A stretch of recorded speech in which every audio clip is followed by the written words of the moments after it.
Okay, thank you very much. Welcome back to our day 2 of our training. Just want to continue from where we stopped. But as per our timetable, we just want to first have a recap of day 1, what we covered yesterday. We can start. Just as we did yesterday, I'll just go through the slides. Then we'll have answers and questions session at the very end. Yesterday we did very well, and I hope even today we'll do it better. So just to recap on what we did yesterday, we are in slide number 2. We are together? Okay. So remember, the overall course objectives is to build capacity for conducting ISO 9001 2015 quality management system, value adding and risk-based internal audit, whereby we impart the necessary skills based on that standard, which provides guidance for auditing. So we have already created awareness of ISO 9001. We have done several documentation. We are implementing the system in IAA. So what we want to build is a system where we'll be auditing it regularly to check on performance, whether we are still complying with what we have stated in our documentation, in our policies, in our procedures, and whether we are effective in our implementation. Are we meeting our targets? So that is the reason why we are having this kind of a training. Once in a while, maybe once every 4 months, we'll be going out and be auditing our processes. So we defined the term audit. Remember, we mentioned that it's a systematic. It's systematic. There is protocols to follow. There is a system on how to do it. And that's why we are training. It has to be independent. You cannot audit your own work.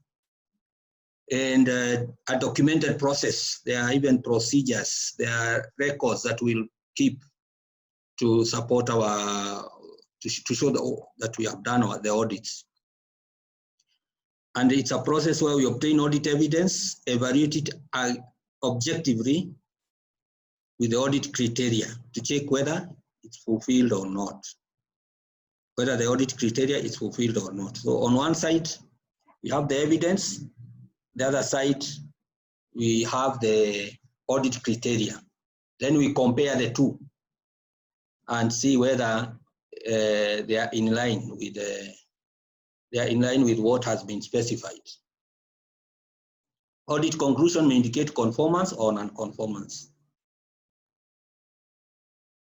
So audit criteria, we defined it as what is audited against. It could be a procedure, it could be policy, it could be a standard, and so forth.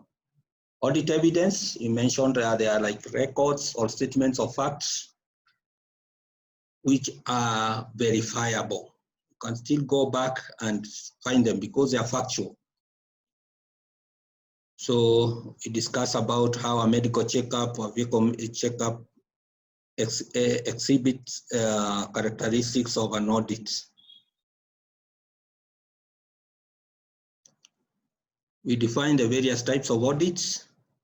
First party, we defined it as an audit where you are auditing your own organization, and that is what will be happening. Second party, an external party, you go out to audit your suppliers. If you go out to audit your suppliers, we term that as second party. When it comes to certification body and they come to audit us for the sake of certification, surveillance, or recertification, we call it third party. We looked at, for you to conduct an audit, you need to have the competence, which is competence required, which involves training. And this is a kind of training we are going through. Experience and skills, which you build as you keep on practicing. You need to understand the relevant audit criteria, because in the audit criteria, that's where you have the answers of the questions you're asking.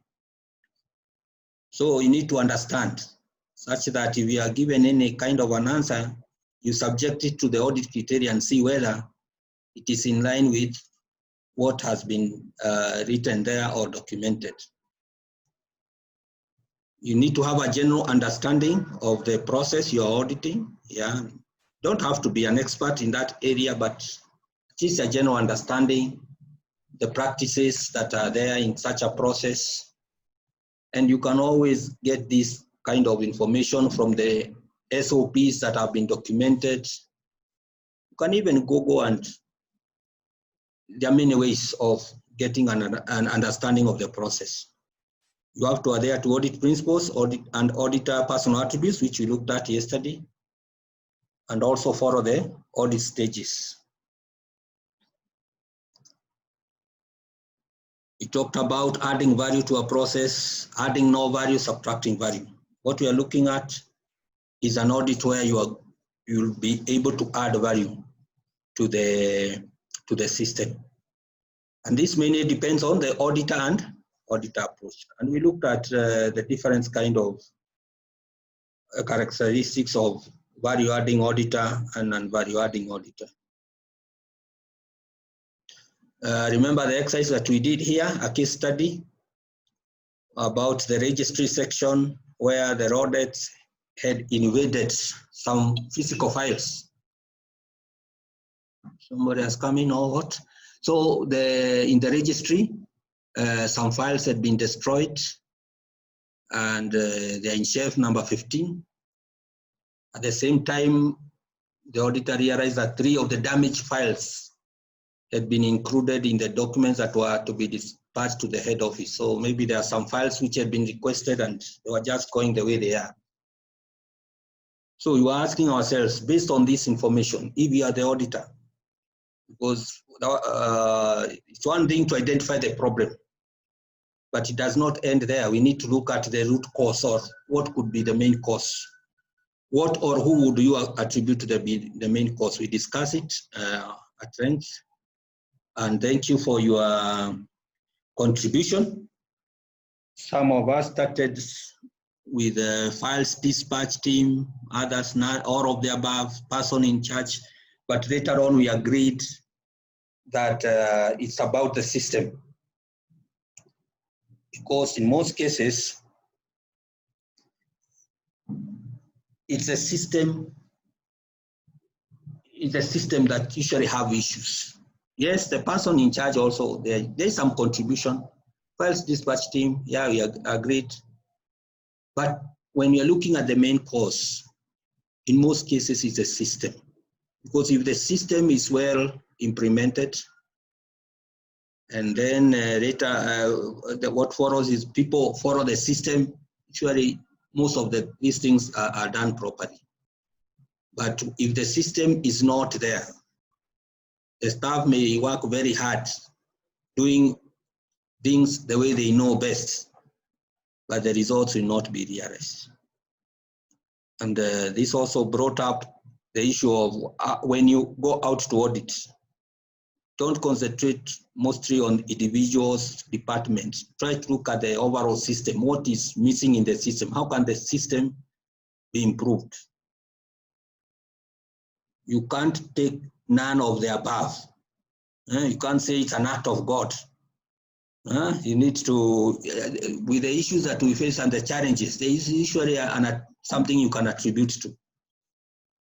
And if you talk of all of the above, you'll not be able even to solve because you don't know where to touch or where to start. What risk could have been overlooked? We looked, most of you suggested, and there were issues to do with maybe pest control risk had not been identified. Approvals before releasing the files or documents in that department maybe was not there. So it was done very well. Then we continued looking at the characteristics of the value-adding auditors and non-value-adding auditors, where we looked at value-adding auditors, their mindset is improvement of the organization. On the other side, the auditor is just looking for mistakes. The auditor is on fault-finding mission. The value-adding auditors, they look at the process management. Is it well managed? the overall.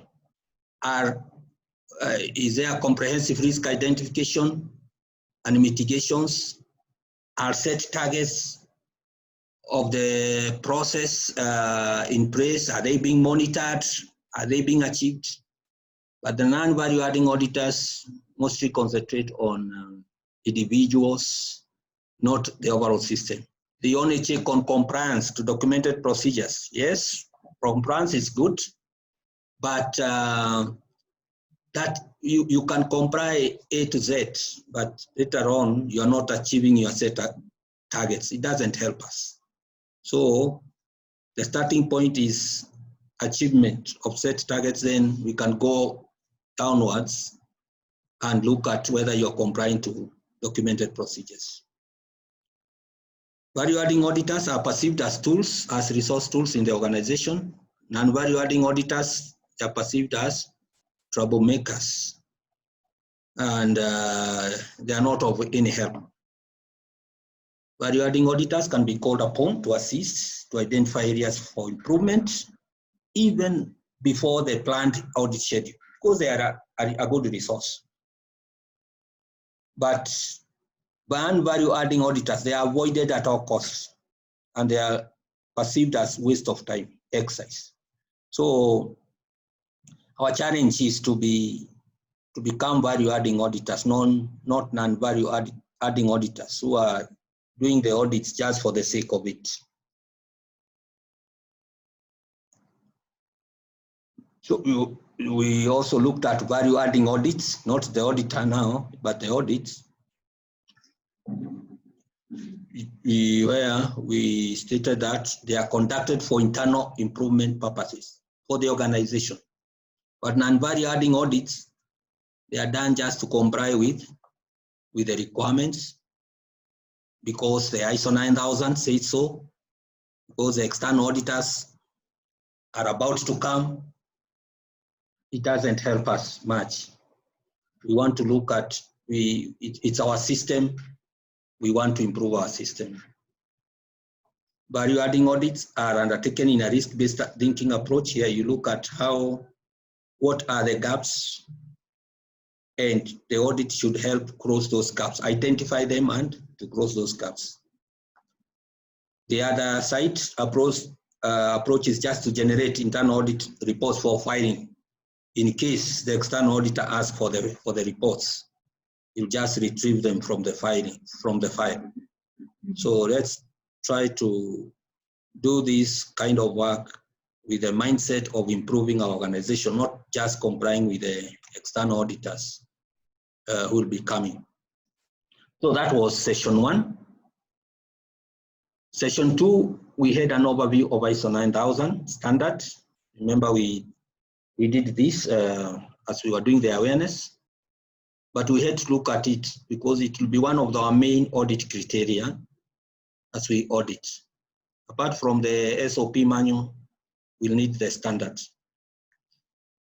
So there is a way in which we were trying to understand the standard. Yeah, the clauses are 10, you know that. And for each clause or requirement, we were trying first to help ourselves understand and appreciate why the requirement is there. And that is a starting point. Then you ask yourselves, what useful audit evidence? If you audit that kind of a requirement, what do you expect to get? And we are giving you some hints, some guidelines of what you expect. But you might even be provided with something which is not written there. As we mentioned yesterday, that an auditor should be open-minded. Yes, you can still peruse the document and see whether it helps to meet the requirement. But in most cases, these are the kind of useful audit evidence that you'll come across. So we looked at the context of the organization, leadership, planning, support. We did an exercise there, which we did so well, 8.24. It was to do with changes to products or services, how the amendment is done, and how you ensure that the relevant people are concerned. So we did that, which was very good. We continue with operations requirements. And in here, mentioned operation is not the operation department as such, but from that time when the customer comes into our organization and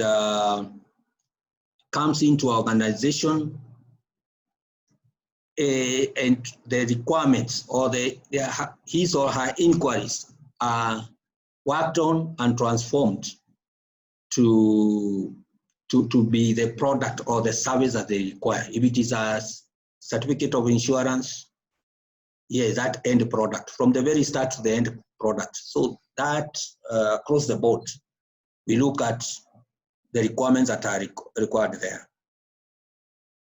And they are planning, determining requirements for product, determining what the customer requires first before you start even providing, designing if there is something to be designed, it has to be controlled. If there are external providers who are involved in this product realization, we'll need to control them. The service provision, we need to control it, maybe through the standard operating procedures. If we are releasing that product, the certificates to our customers, we need to do proper verification. And in case, as we do the kind of work we do, we come up with an unconforming product, maybe the certificates of the vehicle missed out on the number plates, or the number plates were not they were not the correct ones. We need to know how to control that kind of an output so that it does not reach the customer. Then we looked at number 9, which is to do with performance evaluation, where every process needs to be monitored and measured.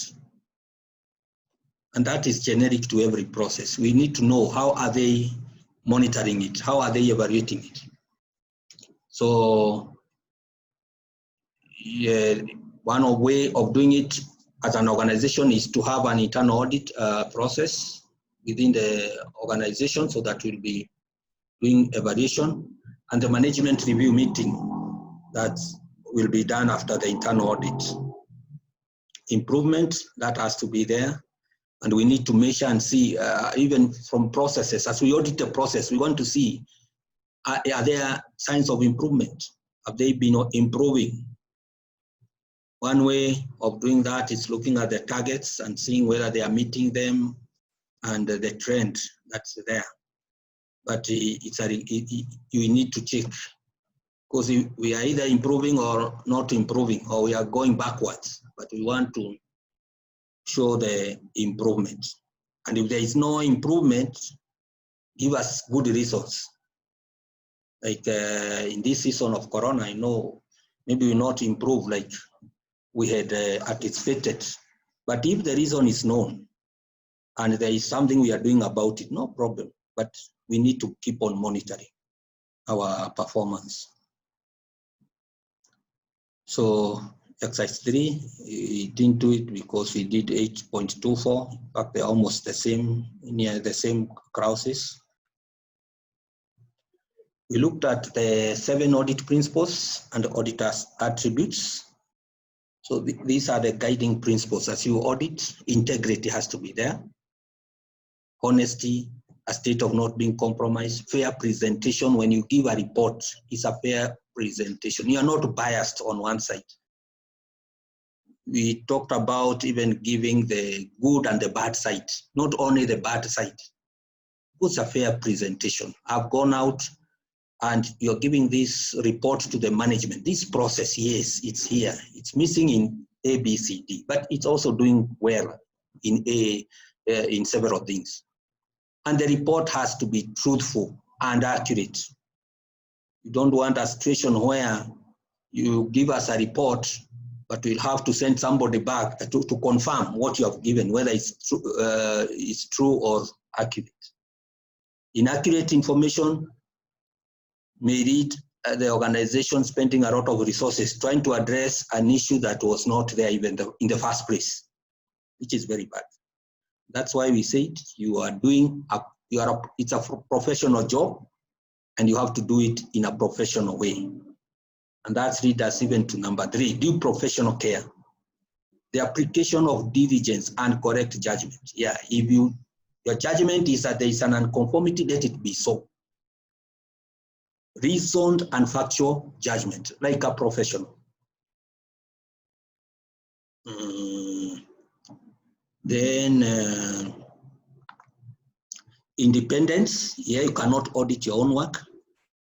Yeah, maybe for inspection you can inspect your own work, but for audit we need to look for somebody else who is not daily involved in your activity, and it helps a lot because an outsider will see things in a different way.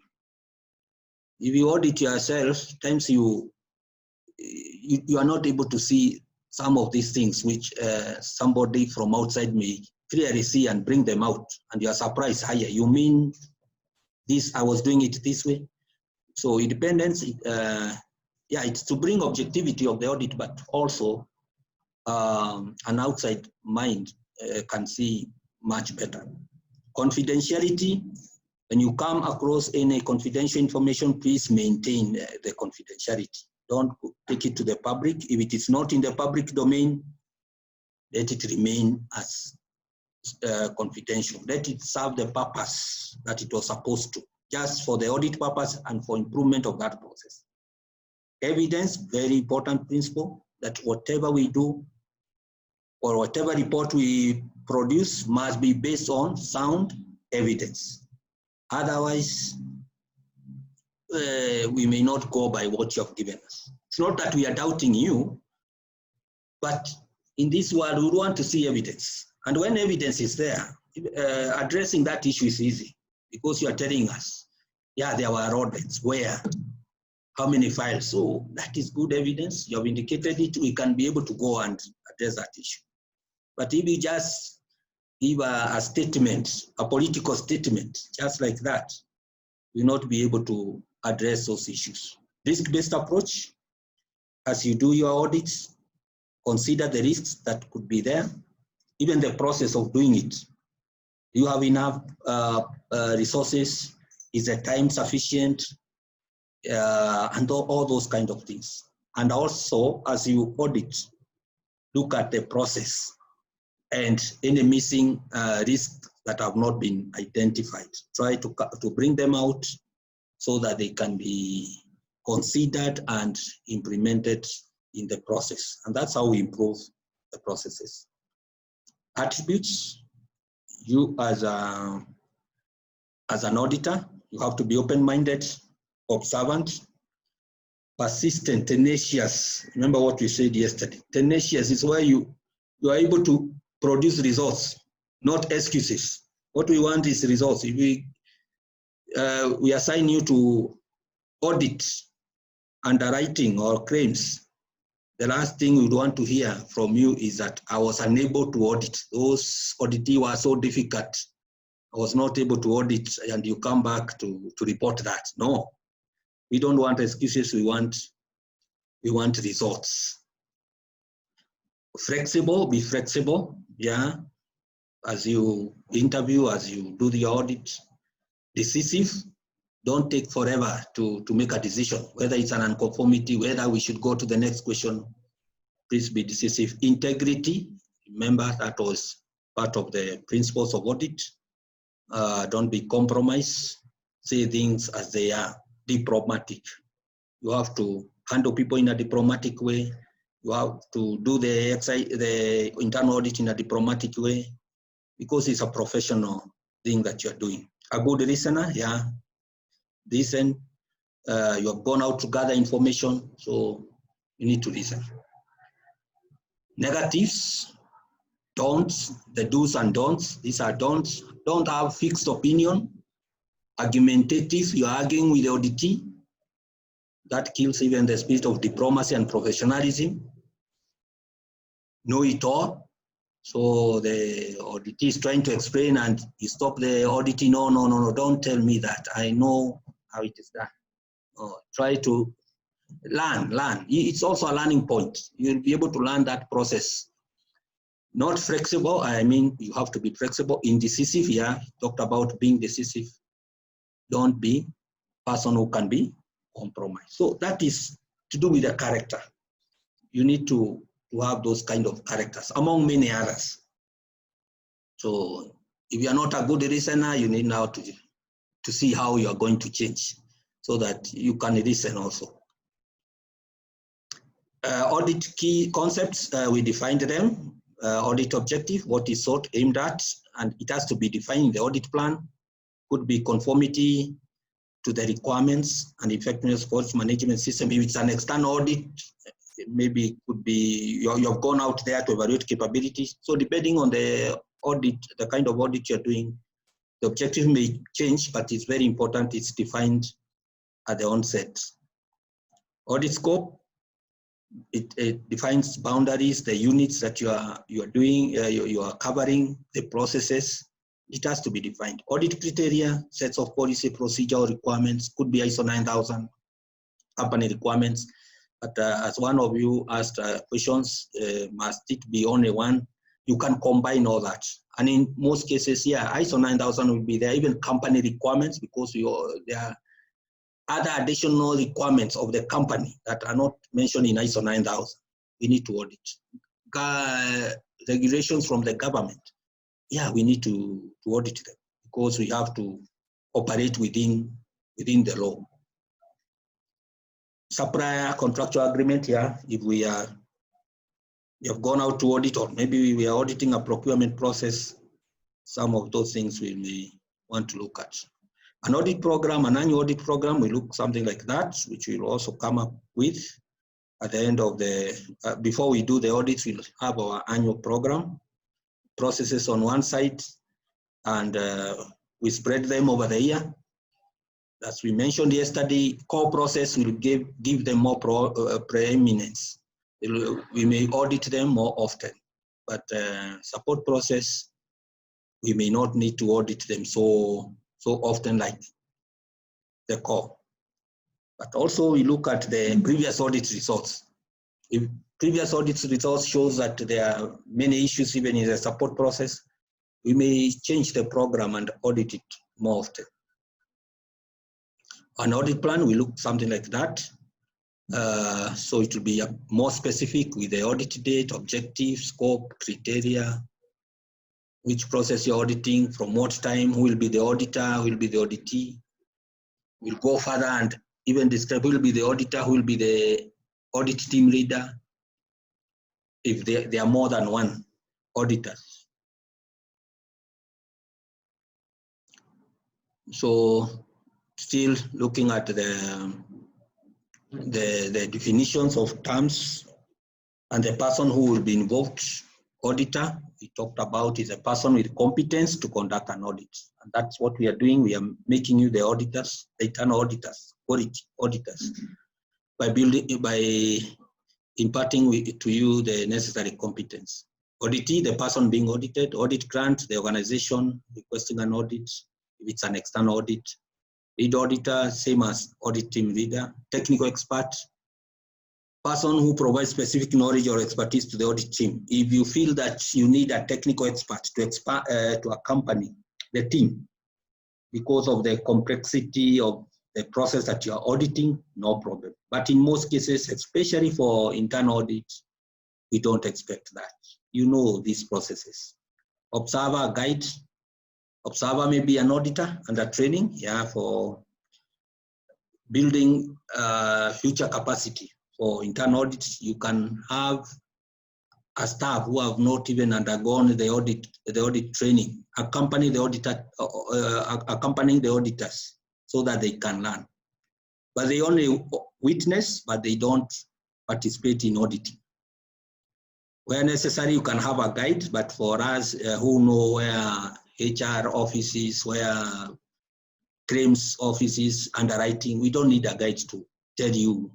But for external audits, maybe you need a guide to tell them this is where to go after you're finished with this, because they are not familiar with this area.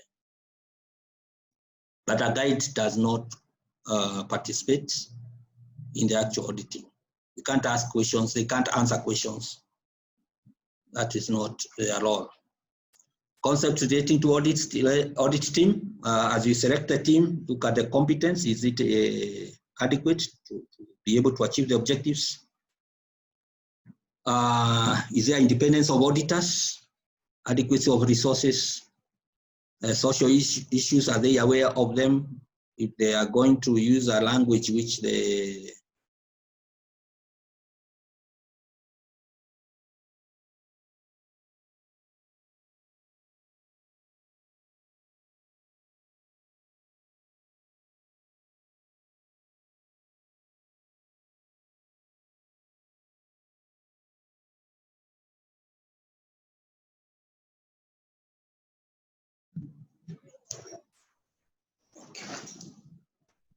Sorry for that, but we want to continue.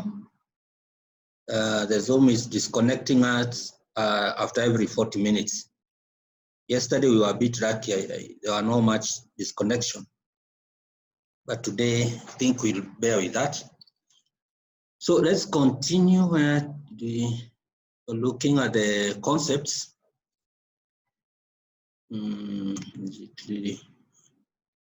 Yeah, audit evidence, which you have already defined. Effectiveness, it's to do with planned results. Have you achieved them?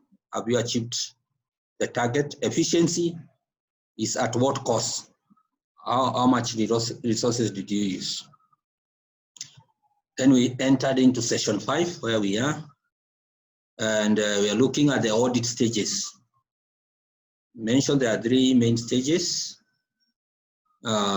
Stage 1, 2, and 3. Pre-audit, the planning part, the on-site, and the post-audit. And we looked at what need to be covered in each stage there. As you do your program, as you do the audit, we looked at the examples of risk that you can come across and the opportunities and how you can maximize on them. So in stage 1, we looked at planning, where you need to do very good planning. There are issues that you need to talk about during the planning meeting, the opening meeting. So yeah, there. Document review, familiarize yourself with the function you're going to audit. And if there are any issues with the document, you can pick those non-conformity and let them form part of the report. Audit checklist, we looked at that. We defined it as a list of points of questions that you use as you audit. It's a good tool to assist the auditor, to remember what to ask, and in a systematic way. It also helps in time management. At least you know how much you have covered and how much is left. There are generally 3 types of audits. Checklists, a standard checklist where you have standard questions provided to you. You can have a checklist where the auditor generates the questions by themselves, or the other checklist is where you have standard questions, but you have a provision of adding your own, mostly maybe to customize, because the generic checklist could be so generic. I mean, yeah, because it's a generic checklist.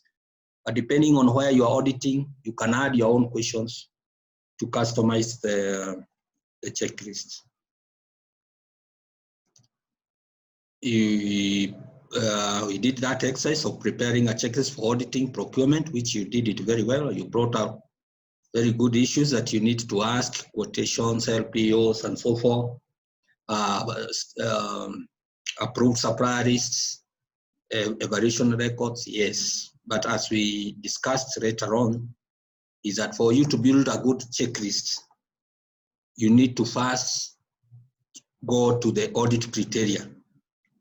Ask yourself, what does the audit criteria state about the process? ISO 9000, you look at the area where they talk about procurement or control of outsourced processes. You look at the SOP manual In fact, SOP manual is the one which will give you the answers of the questions that you're going to ask. If you ask about quotations, whether they are done, they tell you 4, yet the SOP says 6, then that's an unconformity, even if the quotations are there. So the audit criteria will guide you even to determine whether there is conformance or not conformance.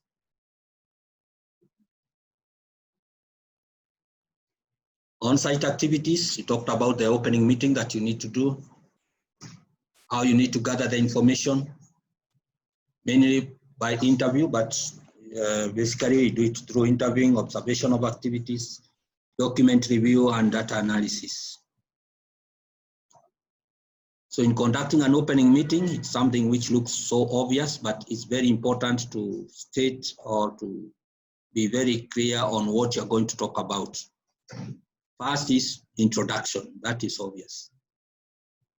But you also need to explain to the auditee the purpose of the audit, the scope of the audit, reconfirm the audit plan, especially the time.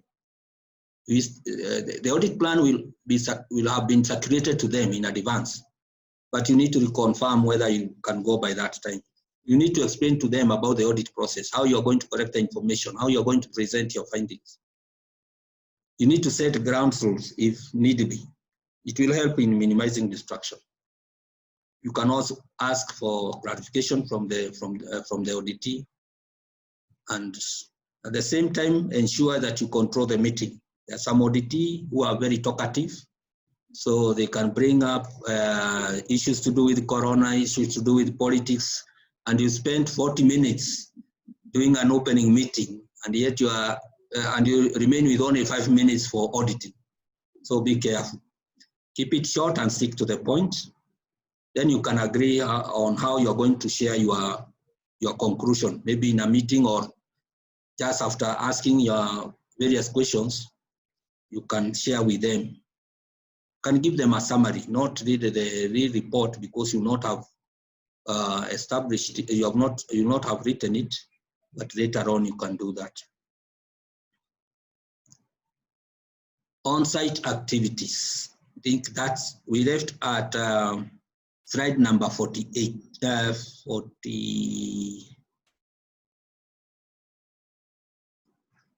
We left at slide number 46.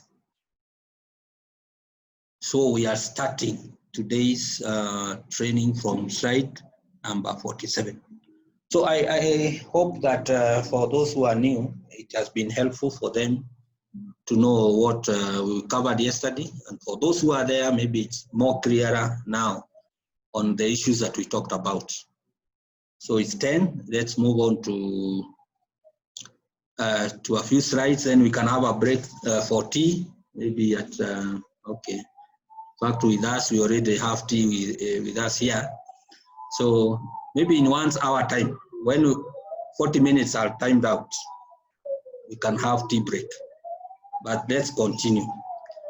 Or before we continue, is there any questions from previous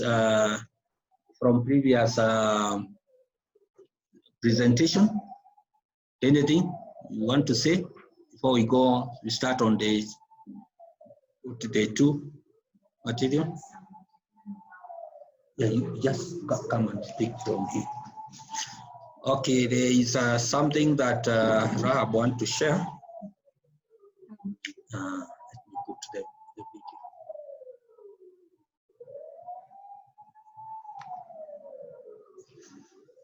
video. Hello, everyone. My question is on having individual auditees. In the case where you have the individual auditee, I would think that an auditee is a representative of the company. So whatever it is that comes out of that meeting, would they be answering in their own individual capacity, or how do we handle the fact that they are representatives and also their personal opinions? Okay, good one. Yes, as you audit, mainly we audit the process owners, but it doesn't stop there. You can even go to the junior staffs there. You can go to anybody in a process, but mainly we go to the process owner. The reason being that the process owner is a voice of the company in that process. And we believe that whatever they are giving us, it's not their personal, really personal opinion, but it's about the process. So we look at the process owner. That's why we really look at the process owner, but that should not stop you. If you're audited process owner, you can go even to these other staffs, but you'll ask questions which are relevant to them. You don't ask them about issues that are with the process owner. And good auditees will, if you ask a good auditor questions and it is not in their, they are not the ones responsible for that, they will always direct you to the right person. They tell you, no, that one, ask the manager. But for these questions, I can answer it. I know what is done. If you ask me about my job description, if you ask me about what I do here at the reception, I can tell you. But if you ask me about the strategic plan of the Rasta strategic plan, whether it was achieved or not, go to the relevant people. But yeah, good question. But mostly we look at the process owner, but that one does not stop you going to any individual or any staff. Any other clarification required or any addition or any question?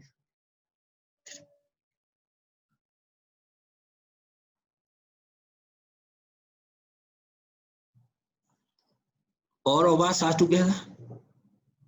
Can see. Yeah. Okay. So you can move on to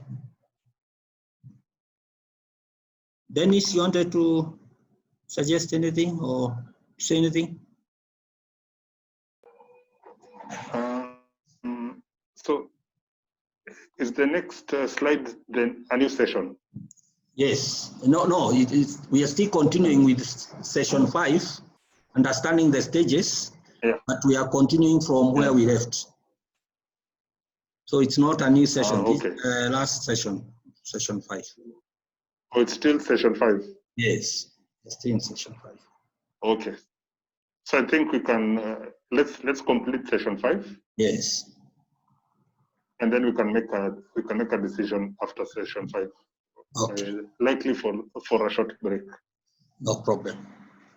So on-site activities, and mostly is where you do the interview. And for you to do a good interview, you need to have the necessary skills. It may look something so obvious, but it's important to have some skills of doing the interview. It is advisable to do the interview at the auditee's work area. Although in this era of coronavirus, it's a challenge, but it's very advisable. Don't, if I'm auditing a process, let's say I'm auditing Dennis, Actuarial, we can have the audit maybe in the boardroom or where from his workstation, but it's advisable that you do it in the workstation. Let him not take you to the boardroom or to a hotel outside there, and you start, you do the audit there. And we'll see the reason why it's necessary to be at the auditee work area. It's very important that you be on time as an auditor. Remember, you are professional, you are doing it in a professional way. So if you had stated the interview or the on-site will start from 10, be there by 10 or even a few minutes before 10. Please use language that the auditee can understand. When you come to auditing, even if it's mother tongue, you can use what you want is just information. Doesn't matter how it will come to you. So feel free. In this generation, this young generation, times you may even need to use Sheng if you know it. but please use the language that you understand. Make the language, you can use any. As we stated, before you do the interview, introduce yourself. Try to break the ice. Yeah?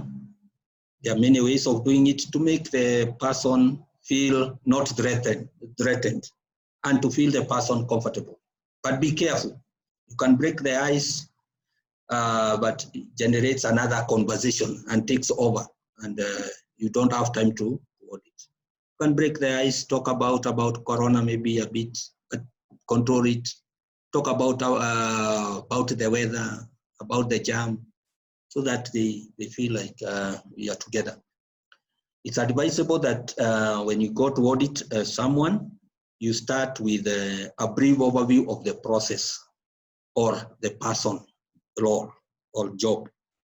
Let them explain themselves, give them some time, then you start the interview. Treat the auditee as an equal. What does it mean? That when it comes to the auditing, yeah, you are the auditor, and the other person is the auditee, but all of you are in equal position. You may be auditing a very senior person, but when it comes to audit and you're auditing, see yourself as an equal. Don't feel like you're threatened by that position. You are there to do a professional jobs. It's about the auditing. So don't feel yourself like so inferior, or the other way around. You're auditing a junior officer, and then you're trying to show that you have more power than the person. No, it should be the same level. Move from general questions to specific questions. Very important. These are simple things, but they matter. If you are going to audit, let's say a HR process, and you start by give me the file of Mutaidia. I want to look at it. The Rahab will wonder, hey, what is the problem with Mutaidia? Why that file? Why not those other files? But start with general questions. How are the personnel records maintained? Maybe you'll be told they have been filed somewhere in a certain cabinet. Then if you want to look at what is inside there, you can ask for any, maybe at the top or the mid-row, then you pick it. But you go to a specific person, it doesn't work very well. There is a place where I was doing this kind of training, and we did the training, and the audit was being done. And one of the auditors, in their process, they were working as two. There was one auditor, an African guy there. Then there was somebody there from another tribe, Muhindi there. But this person used to have a feeling that the salary, they are doing the same job, but the salary of this other person may be high, or they are not remunerated the same way. So when it came to audit, he wanted to use that opportunity to find out whether that is true. So when he went to the HR process, he went specifically about this person and about the details and about the file. But the HR was quick to note, and the HR refused to give the information. And this auditor brought up a major nonconformity in the report. So you are looking at the report and you're saying, nah, I wanted to see this, whatever, and I was not sure. So I bring that as a major nonconformity. But when we looked at the issue, we found that those were internal issues, and that was not the best way to do it. So move from general questions to the specific. Please gather detailed information. If you don't do this, when you are writing the report, you'll find that you don't have the material to write. Maybe you write the report after one day, or maybe at the end of the day. You forget most of these things, but gather detailed information. Remember, we talked about having a pen and a notebook as a give you information, keep on noting these kind of things. It will help you when you come to write the report. Always use a friendly voice. It matters the voice you use. Just the same way when you are driving the vehicle, when you want to sound the horn, there is a way in which it sounds and it tells you that that driver is angry, or maybe they just want to know that they are there, they are around you. So be careful as you drive. I'm around and don't come my side. The voice matters. The sound, even the sound matters. Remember, we are there to go and improve the processes. So use a friendly voice. Maintain a business-like and non-judgmental attitude. Don't start judging and making conclusions there. You'll do a report where you feel the things are not being done, where you do it in a professional way. Act, do not make assumptions, very important. Times you can just observe and start raising an issue, yet it's not the way you thought. So it's very important to ask.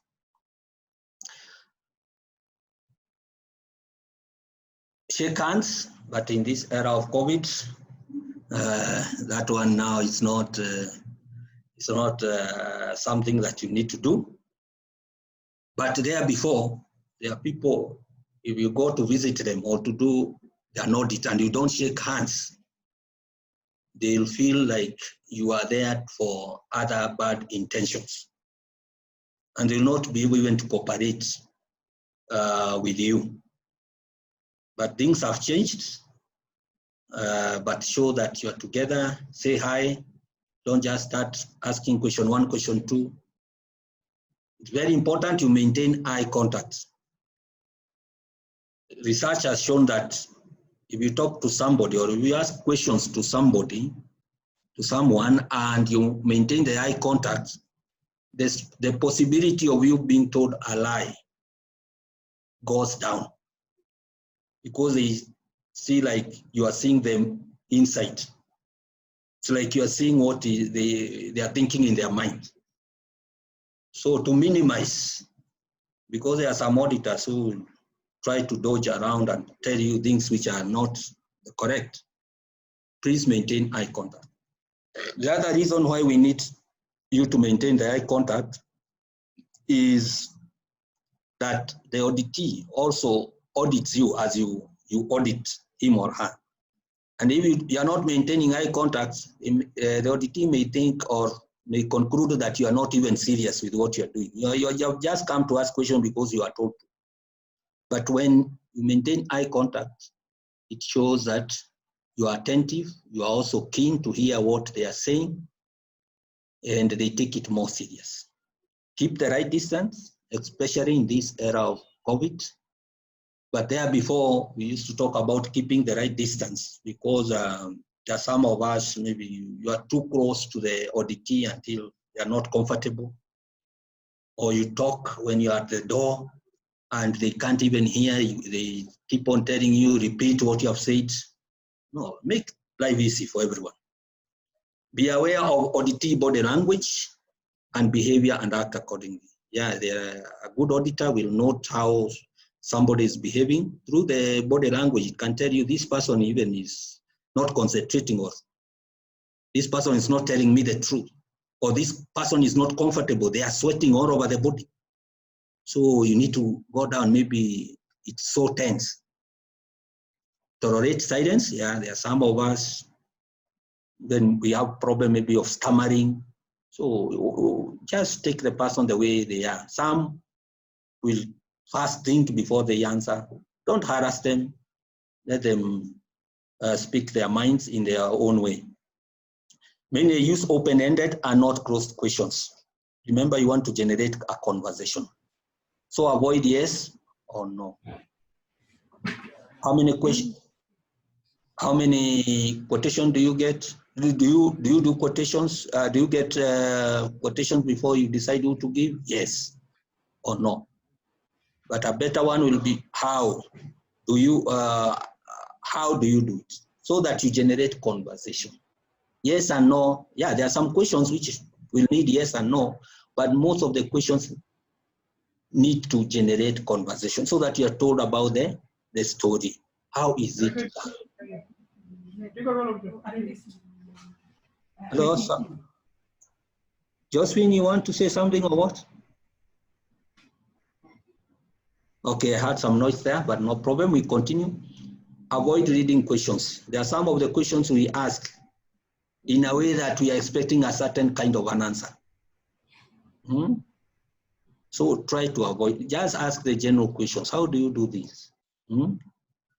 Not go asking, is it true that you don't ever read suppliers? It's like you are reading that person to say yes, because it's like you already have some other information with you. Remember to ask for evidence by asking, show me. After doing all the kind of questioning, it's very important, show me. Yes, the files, the supply variations, you told me you do them every year. The last one, you did it in January, show me. Peruse through those documents and get to know whether it is as stated. Be a good listener, we mentioned about that as one of the personal attributes. What to avoid, debating with the auditee, just as we talked about disagreement. Debating with the auditee or waste time disagreeing on any one point. You have many things to cover. So if you are not agreeing on one thing, you can either put it in the report or you can talk about it later on. Don't force a meeting with the auditee if he or she is otherwise occupied when you're live. Yeah, there's emergencies which can arise. So be flexible. Don't amplify on criticism given. So at times you'll find that, the auditees have not gone through this training and they don't need to go through this training, but you can ask some questions and they start criticizing some staff or some member of staffs. So you as an auditor, you should be careful. You are doing it in a diplomatic way. Don't amplify on that criticism. Don't add more information. Somebody may tell you, I know this person, they just talk and they don't do it by example. Then you want now to start like gossiping and talking about that person. Don't do that. For them, they may do, but you stop them and you direct them to the right kind of questions. Don't ask loaded, reading, tricky, vague, or jargon-loaded questions.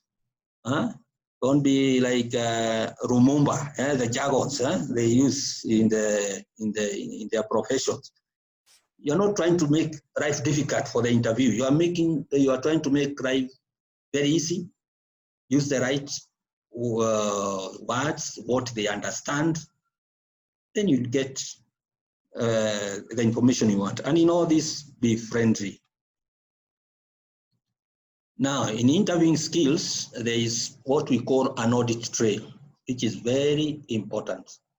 It's an investigating technique whereby you dig deeper to get into a problem. So you can be told things are the service, but below the service, what is there?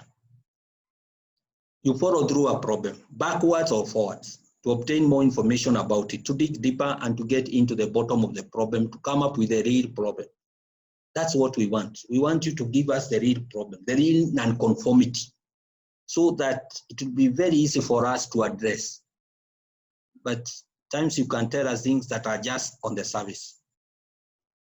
There is an example here of ICT, and today I'm not seeing Kinudia. We are about to be timed out. The IT system administrator, not Nicholas. I mean Nicholas. Nicholas ndio hayuko. Hayuko? Hapo amefanya mbaya sana, na angetupea video kama ya jana. Sasa nani atatupea video kama ile alitupea? Okay, so when auditing an ICT process, this is an example of an audit trail. The auditor notes that a newly recruited employee was found not to be adhering to a documented procedure. So that is what is at the service. The auditor further requests more information from HR process for the employee's training records, induction report, HR risk registers. The problem now below the service could be that no induction was done for the employee. Such that if you report, you're not even reporting about what is in the service, but what is the underlying issue. That is a technique you learn as you continue to audit, but it's very important. You come up with the real issues. This approach may lead to value addition of the process because the process owner will deal with the real problem. Interviewing skills, risk-based thinking. As you audit, it entails the auditor viewing problems and conformity in the eyes of the risk that could have been overlooked for the problem to occur. Remember the case study that we did. For example, you may go to audit section, you find there are some files which have been lost, but you want to see the underlying factor. Why? The risk may lead to this, the risks that may lead to this may not have been determined. So you try to dig deeper. It also involves considering the effectiveness of actions taken. So they could have identified the risk, but it is not effective. So the file are lost despite the action taken. Maybe there is a very good action of locking the registry is prohibited for anybody to enter. So it's there, but how come somebody is finding a way of getting away with some of the policy documents? This approach may lead to value additions of the process because the process risk register may be updated. Yeah, after doing the internal audit, you might find us updating the risk registers to include a risk that had not been considered before, or coming up with more appropriate actions. Maybe the actions of locking the registry is not the most appropriate. So we look at any other actions. When you're interviewing, please don't do the following. Communicate findings or conclusion unless all the necessary information has been gathered and reviewed. There are some of us who are very quick to share what we come across as we audit. So you don't even wait for the report to be done. You start calling through your phones and informing your friends what you are coming across. Taking obtrusive notes, these are the kind of notes where maybe you have that notebook and whatever maybe the auditee is telling you, you take notes, but somehow it's like you're hiding. You don't want the auditee to see what you're writing down.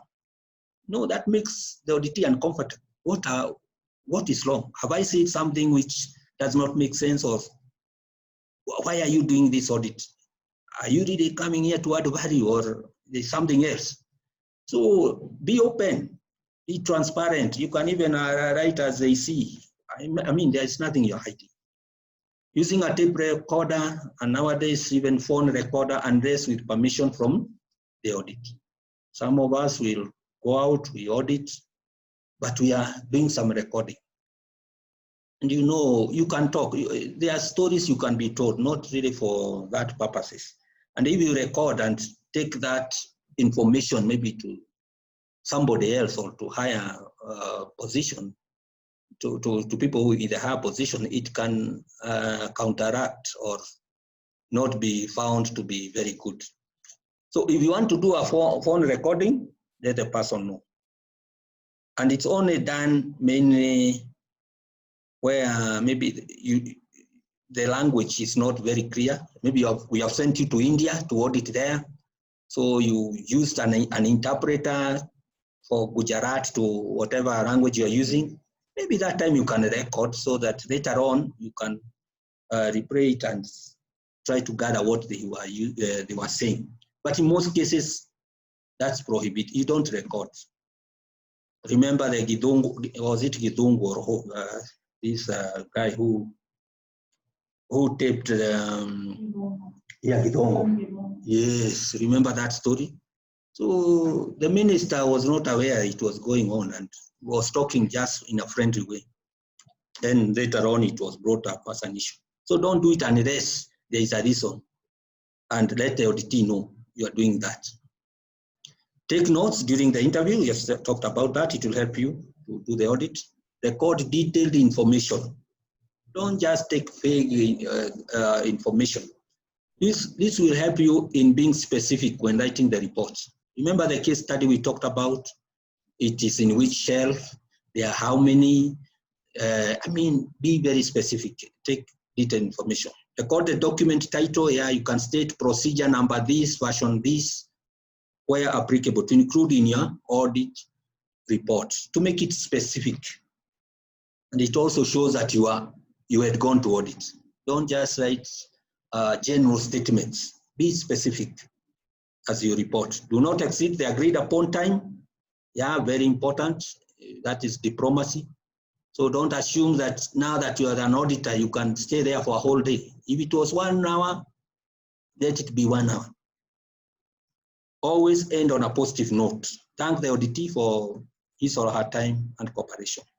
Summarize the information gathered at the end of the interview. It's a good practice. So thank you. We have seen this, that, but a report will come up. But you are happy about the housekeeping. You are happy about your staff, how they are able to interact and also answer questions. So that's a good way of auditing.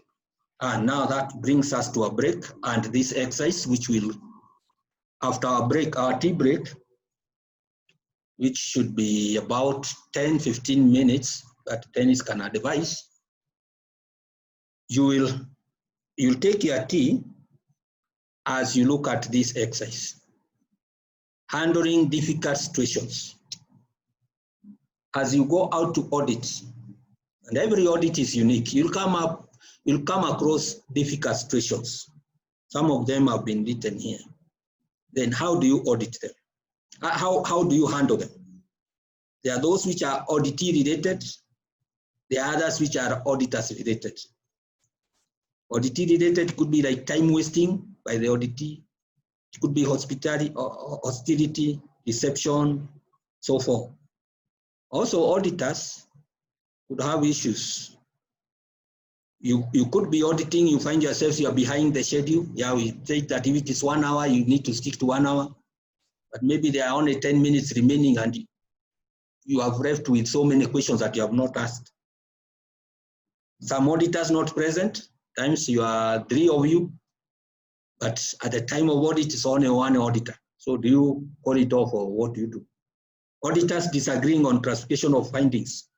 Yeah, we'll do classification of findings. We look at what a major or a minor or observation is. But there are times when you disagree. No, for me, that is not a major. For me, that is an observation. So how do you settle it as you do the report? So have your team look at those questions. When we come back, we'll start from sharing on how to handle difficult situations. Let's start sharing. You can pick on any of the difficult situations that has been listed there, then share with the team on how you can address it or handle it when you are conducting an audit. So let's start getting feedback from you people. Anybody speak on any and give a solution or what you can do if you are faced with that kind of a difficult situation.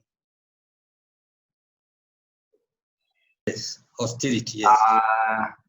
So I would probably, from the auditee, I would acknowledge, Yes. say for example, there's hostility between myself and Anne. Yes. So I would acknowledge that, yes, we might be having some hostility. Yes. And I would also suggest that we put it aside for the sake of meeting the objectives of the audit. Okay. Yes. Good, good. Thank you. Let's hear from others before we share our feedback. Maybe I could add something on hostility. Yes. If this hostility existed beforehand, Yes. then it would be good for the auditor to declare his interest. I mean, declare that the auditee is hostile and they would not get anywhere with him or her. Okay, so a change in the audit plan. Yes. Okay, thank you for that.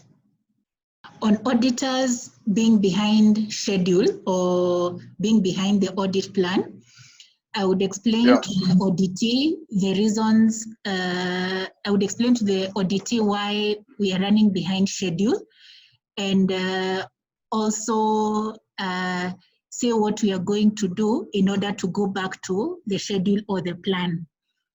And then on some auditors not being present at the time of the audit, just relaying their apologies that they're not present at that time, and if necessary, give reasons why, so that the auditee does not see that we are taking the process lightly.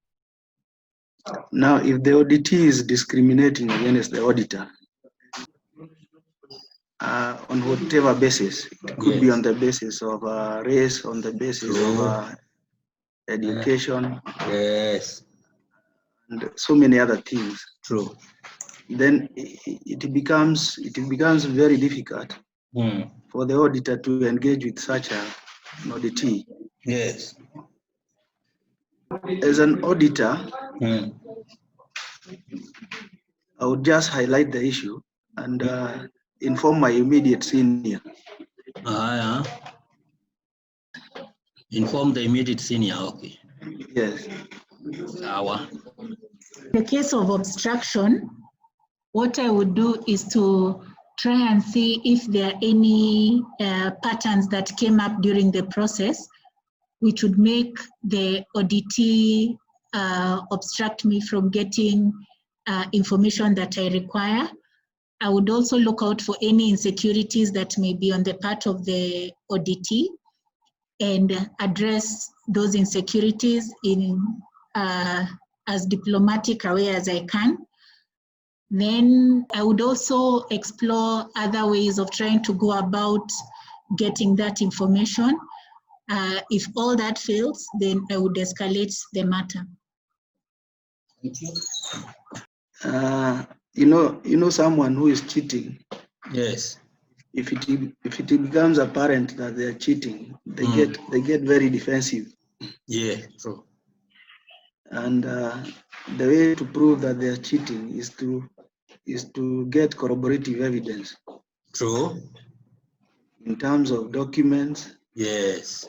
And in terms of workflow and processes. Good. And you'll be able to highlight that in your audit report. Yes. Yes. Good. Thank you, Mr. Kinuthia. You've gone to audit, but the auditee is trying to avoid you. So how do you go about it? Because at the end of it, we would want you to handle it and move on, and the audit to be done. Okay, I remember earlier before we went for the group. Yes. You had talked about icebreakers. Oh, good. So maybe if you notice that someone is trying to avoid you, maybe that's a point where you bring in icebreakers. Yes. Ask them how their morning was, how was the traffic. Yes. Let them warm up to you, then now slowly you get into business. Good. Can see we are together. We are doing. You are okay. Thank you. Deception and cheating. Okay. Yes, because I think auditor is being done. Yes. The auditor should reach the policyholder to find out whether all the requirement. Yes. The requirement for the policy was undertaken. Yes, true. Yeah, so I think good. So looking for more evidence, huh?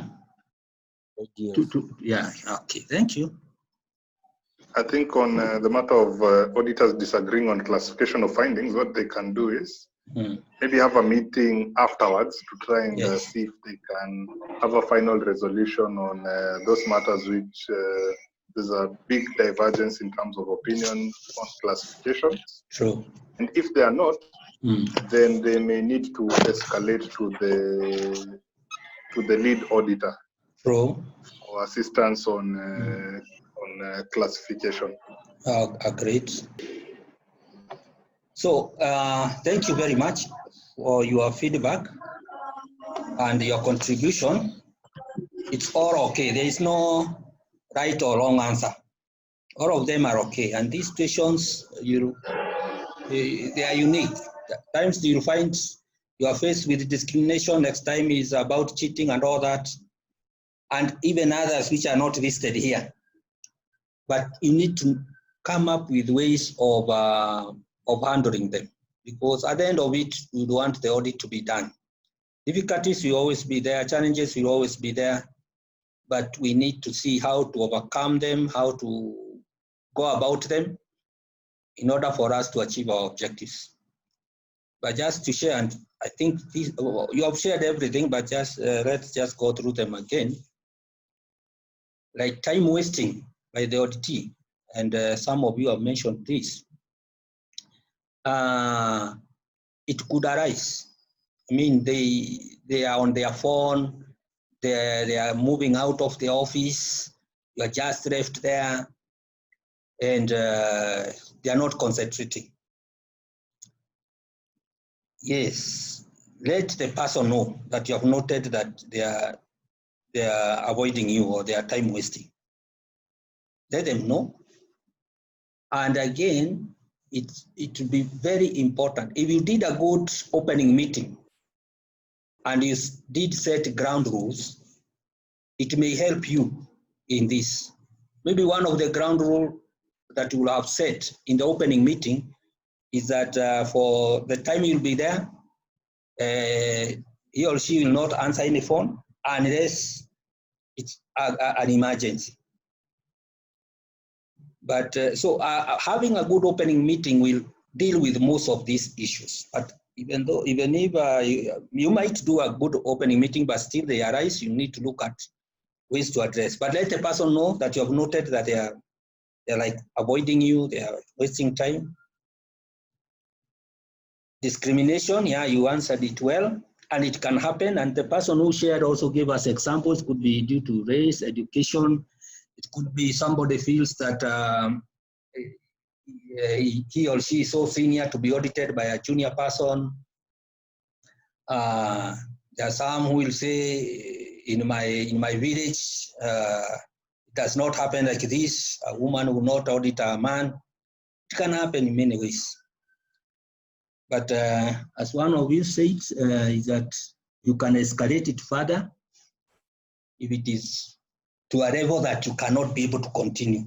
But we don't expect these things to be so critical. But if you feel that you cannot continue, yeah, you can even call the lead audit, or I mean the project manager from there. I mean, I'm trying to do this so that they see the reason and they know that it's not about who you are, it's about improving the process, it's about improving the organization. But remember, if you did a good opening meeting, you explained about the objective of the audit, you explained why you are there, you are not there to police anyone, you are just there to improve maybe it can reduce. But if it escalates to a level that you cannot, yeah, you can escalate it and let the topmost person know. Hostility, yes, the same way. There are some auditors who are very hostile. They are not welcoming. When you show up for the audit, they start quarreling you and they tell you people, you think we have a lot of time to waste. You just think about audits all the time. Don't you know there is a customer complaining here I have to handle? Some will not even give you a seat to sit where you can be comfortable. They tell you stand there and ask you the questions that you have come to ask. So if it is in a level that you can control, please control it at that time. Let the person understand why you are there. Let the person know that it's not about individuals, it's about the organization. Let the person know this is from the high level. It's the top management who have decided that we have this. If you are able to handle it yourself, the better. But if you not, then yeah, you can report it. But at times it happens, but we don't expect it that much. Avoidance is almost the same as time wasting. Let me combine that one. Even deception and cheating, which you have discussed about, it can happen. There are people who will not tell you the truth, and they are hiding. That's good one. Some of you have talked about evidence, show me, will now distinguish whether it's a lie or not. Yeah, if somebody tells you, yeah, fire training has been done and 10 were trained, then show me the certificates, show me the list of participants. If they are unable to show, then just write in the report that there was no evidence, at the time of audit, there was no evidence that training fire marshals have been trained as per the regulations, whatever, occupational health and safety. So show me can help you a lot. Remember, we also talked about eye contact.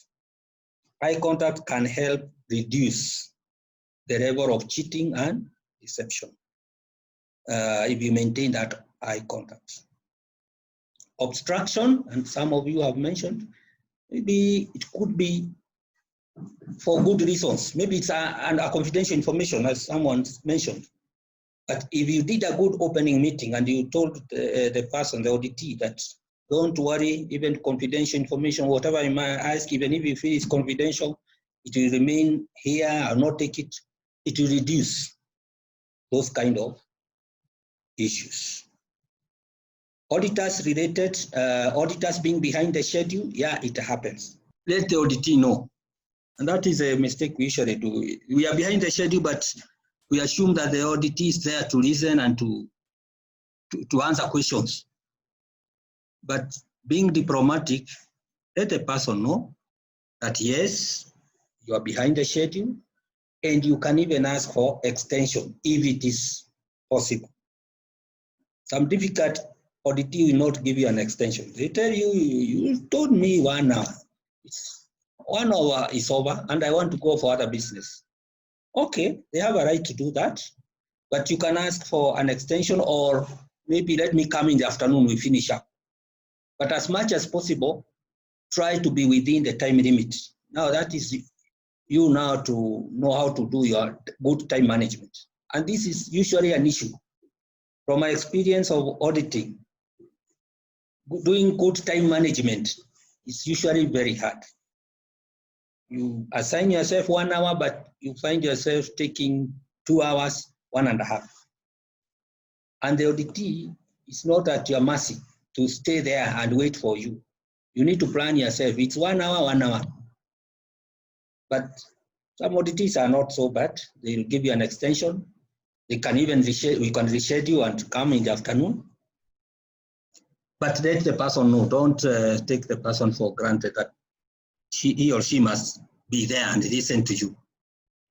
Some auditors not present at the time of audit, yeah, it happens. Traffic jam.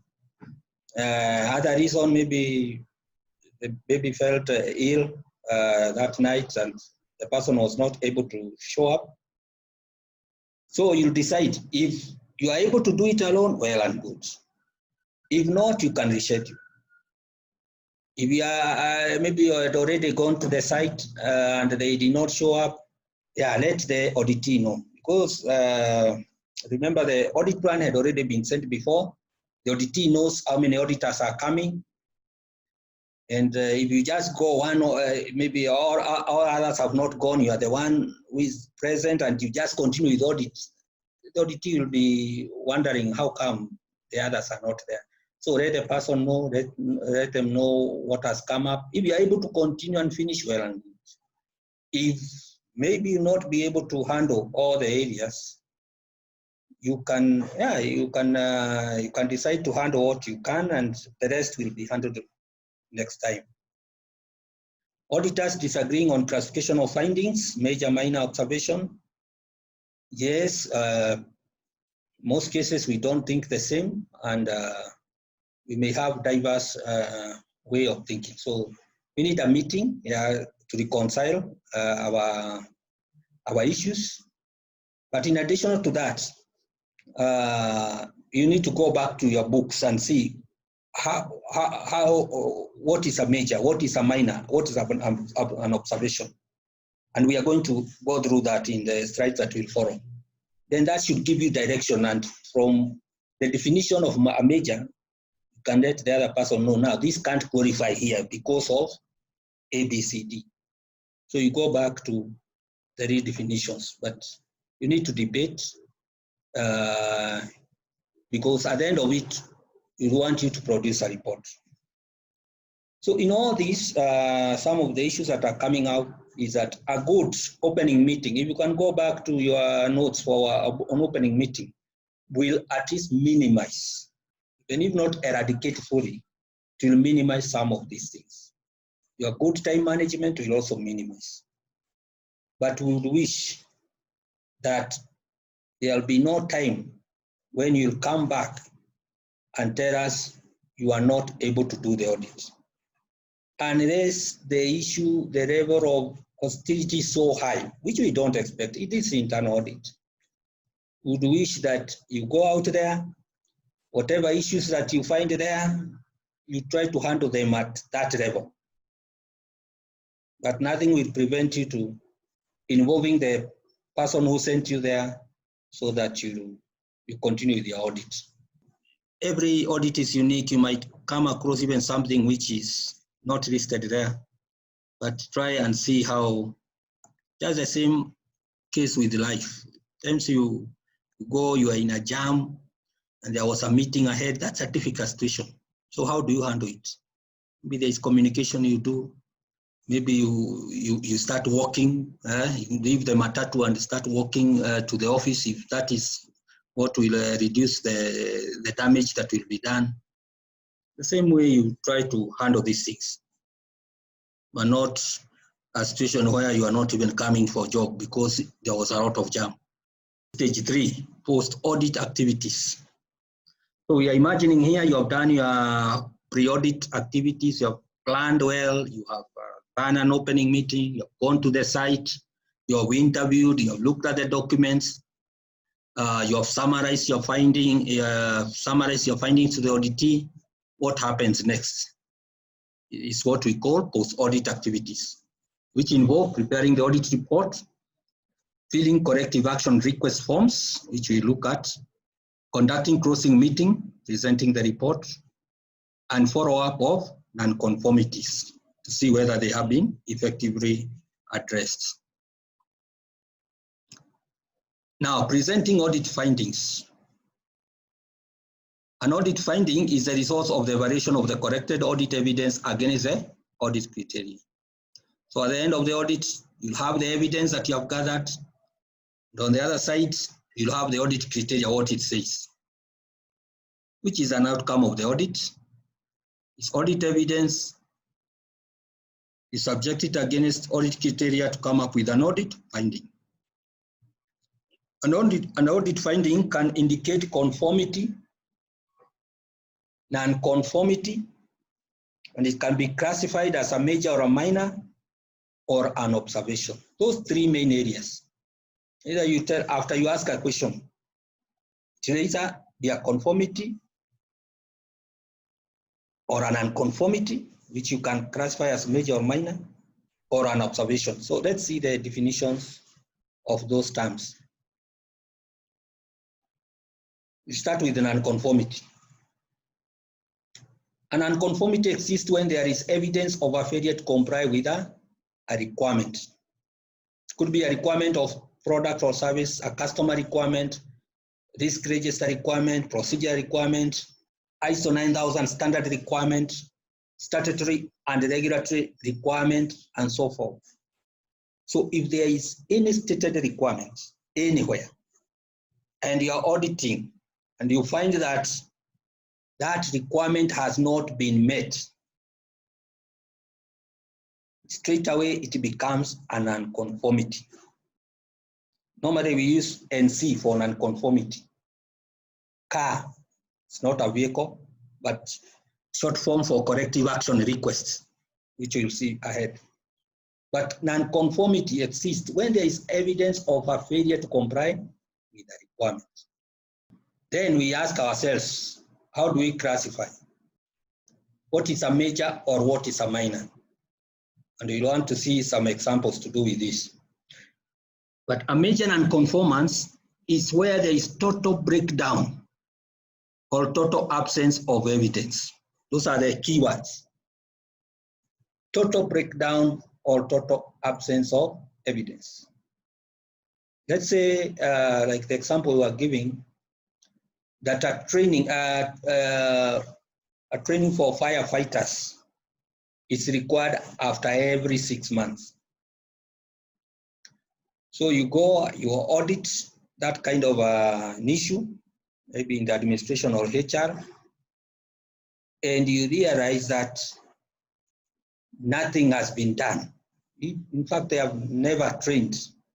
There's total absence of evidence that there's anything going on in regards to that requirement. They have not satisfied a stated requirement. So that becomes a major. Failure to comply with the relevant legal regulatory requirement and could also be a major. You know, when it comes to regulatory or requirements to comply with the law, it's very serious. So that can be a major. The license for this year has not been renewed, permit, NCC permit, or other certificates that we should have. If you find they are not there, that is very serious, because it means the company maybe can be closed anytime. There could be fines that will come in. If you come across such kind of a situation, that becomes a major. Or repetitive minor NCs in a function can also be classified as a major. So if you are auditing a section, maybe let's say a process like underwriting, so you start with where it starts, you find there are issues to do with the approvals, then you go to the next, still in the underwriting, you go to another section, you find there are issues to do with the same thing, another sub-department within there is the same issue. You can decide now that to become a major. But basically, major is total breakdown. A minor is where can go to what is in there, minor deficiencies or lapses in the system. At least there's some evidence that something is going on. The people who are to attend the fire training, they have been appointed, and it has been done, but the certificates were not issued. That is a minor deficiency, perhaps, but it's not total breakdown. So minor non-conformance is where there is a defined and documented system which generally satisfies agreed or stated requirements, and there is evidence of an acceptable level of implementation overall, but there are minor deficiencies. So at least the requirement, the stated requirement has been fulfilled. And it's a stated requirement or agreed requirement. It's not that all requirements are stated or they are documented, but we have policies that are in place, even in organization, they are undocumented, but they are there and people know that they are there. But mainly we deal with the stated requirements. So if it's stated requirements, but there's some form of level of implementation or fulfillment, but not 100% complied with, you can call it minor. Now observation, it's where you have come up with an issue. It does not qualify to be a major, it does not qualify to be a minor, mainly because there is no stated requirement. That which does not qualify to be a major or a minor non-conforming, but is an area that may require improvement. From your experience, from your audit, you might come up with a good practice. Yeah, it has not been considered, it's not mandatory to do it, but you can suggest and put it as an observation. Generally, no clear stated requirement exists, but it's a good practice to be considered for implementation. So there you are giving your free consultancy. But if there was a requirement, it can be an observation. Either you have met the requirement or you have not met the requirement. So that is the distinction between the three. Like that exercise we were doing, if you're having problem, you ask yourself, is it a legal or regulatory requirement failure? Is it that there is total absence? Is it that there are just minor deficiencies? like the management review meeting we were talking about. If it has not been done, if the certification body comes and we have not done that meeting, that is a major. But maybe we could have done the meeting, but we did not cover all the agenda. That is a minor, because at least there was some effort and we have done something. It's only that we have not done it 100%. It cannot be an observation because there is already a stated requirement. Observation is where you are just now giving your free consultancy, or I mean, you could observe something which could be done better, which is okay. We want to improve, but basically those are the classification. And it's important you get it. But for me, a major or a minor, it doesn't matter much. All of them are non-conformance. In fact, there are some organizations where they don't distinguish whether it's a major or a minor. If a requirement has not been met, period, it's there, a non-conformance. But at times we classify them to show the seriousness of the matter. When the auditee is told there are 3 majors, he knows, hey, hapo na shida. Or a minor, we do it. But there, you can even just either call them non-conformance and observation. But I would advocate where we distinguish, we show the seriousness of the matter.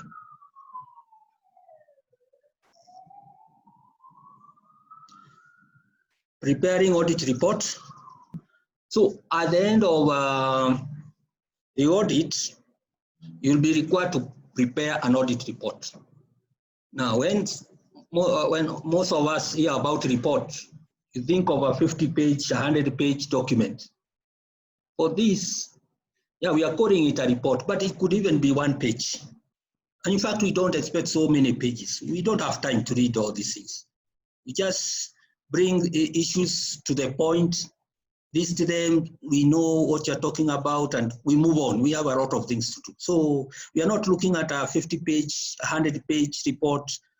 We are looking at just something simple, which will give us the process that was audited, audit dates, audit objectives, audit scope, audit criteria.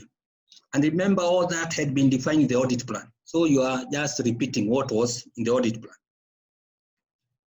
This is the strength. Remember, we talked about a fair presentation. Don't just talk of non-conformity. Talk also of conformities. And start with the conformities, strong point. And there are some of us who don't see any good in anything. It becomes very hard for them even to put anything there. This is the strength. Please let us learn to also look at the good side. It's not only the bad side. This is the weaknesses. Yeah, weaknesses could be there. The mistakes where requirements have not been met, list them. And it's a list. This is the observation. Those other things that you feel are necessary to be addressed, or I mean, that could add value, more value to the process. You can also list any obstacles encountered, and that is one way of handling difficult situations. If there was a major difficult situation which you think could jeopardize the report or your findings, you can list it there. But for internal audit, I don't really expect. Usually, yeah, there is that provision even in the form where you are going to, the template that you're going to use, but in most cases we say none. But in case there is, maybe there are some records you wanted to see and they were not able to see, you can indicate there. Then you classify the non-conformance so that we know the seriousness of the matter. Are they majors or minors? So such kind of a report, which could even be 1 page or 2 pages, is good enough for us. Now, once you have audited, it said you need to cross out the meeting or the interview. Don't just ask the last question and get out of the door. You need to do it in a good way. You thank the auditees for cooperation. You can restate the audit objective, scope, and audit criteria.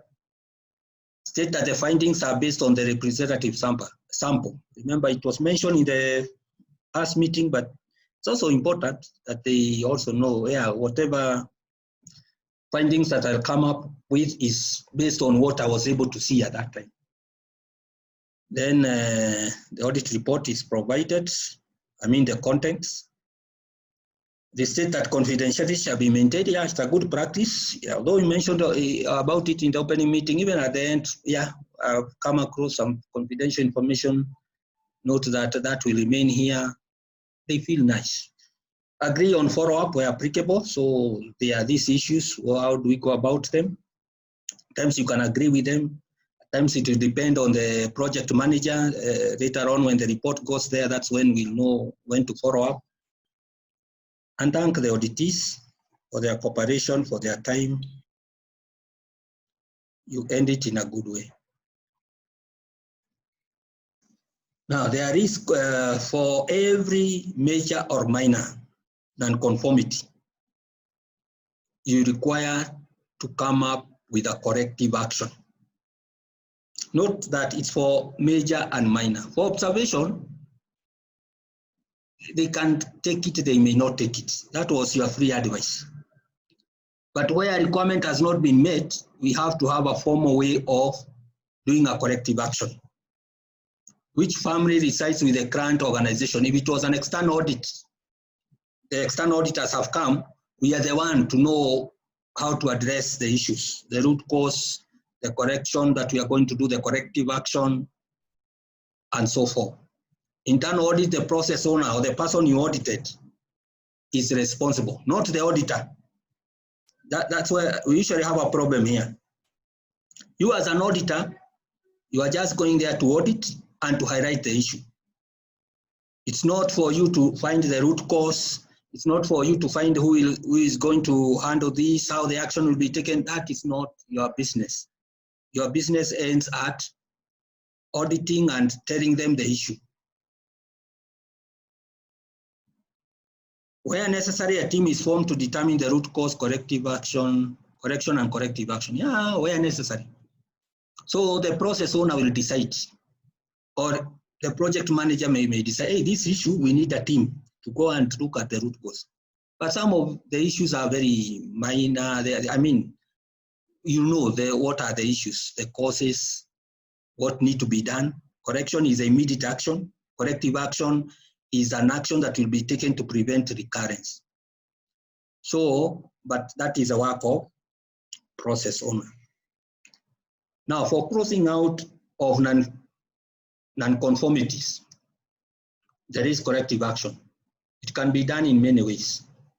If it was to do with a document, maybe a document had not been signed, you just go back and you review that document and see whether it has been signed or whether the missing information has been added. And if that has been done, you cross out the non-conformity. And we look at that template and you'll see how to cross out. In other situations, you may want to re-audit. Maybe partially, just that area where there were issues, or even do a full audit. But in most cases, you just zero into that particular issue. You go back and see whether it was addressed or not. Then you cross out the non-conformity. The crossing the non-conformity still it says in slide number 66, it's to do with a follow-up audit, which is done to determine whether the actions taken were effective or not. Effective in addressing the issue in order to prevent recurrence. So once the audit has been done, the process owner has been given the report, they will act on the issues, but later on, we need the auditor to come back and to verify whether what was done is good enough and whether it has prevented recurrence. If it was a complaint, they have addressed it and they have not heard of that kind of a complaint again. If the follow-up audit indicates the actions were okay, then that is when the car is closed, and that is the end of that issue. If not, other relevant corrective actions are instituted. Normally, follow-up audits can be done before or during the next audit. They can be done before. Let's say we schedule to do an audit in May and another one in October. We can decide that the issues that were raised in May will be followed up when we'll be doing the next audit, such that in your checklist, you'll have a question to do with knowing how the previous audit results were resolved, and you verify them. Still, it can be done midway, because you want to close out that issue completely. Once the audit has been done and the process owner has addressed the issue, they will inform the auditor, you come and see whether what you wanted is, the action that was done is effective or not. And they come and they check and finish up with that action, instead of waiting for the next previous audit. But both ways are acceptable. We are about to finish. Let me just finish this right, then we have any questions that you might have. How are corrective actions managed? Most common method is being used is a register. So we'll be having a register of all the issues, processes, the issues that have been raised, then we follow it up. Follow-up audits may be included in the audit program if we want to. And the trends should also be reviewed at quality management system audits. So this register is a very important document. It will be presented to the top management so that they can see this process. These are the issues that were addressed. These were the root cause, the corrective action that were taken, and the status. Is it closed? Is it open? Or what we are doing about it? So they are usually managed like that. As one, we have one big register with all of them, and that is maintained by the QMS coordinator, the project manager. So we are about to finish before we go to some exercises there. There's that diagram there showing an overview of audit process, from getting the document information to reaching audit conclusion. So there is that flow chart. I'm about to be, 40 minutes are about to be over, but I think we're finished here. Sources of information, that's where you start. On one side, you'll see opening meeting, on-site auditing, and closing meeting. That's what we have discussed. Sorry for that.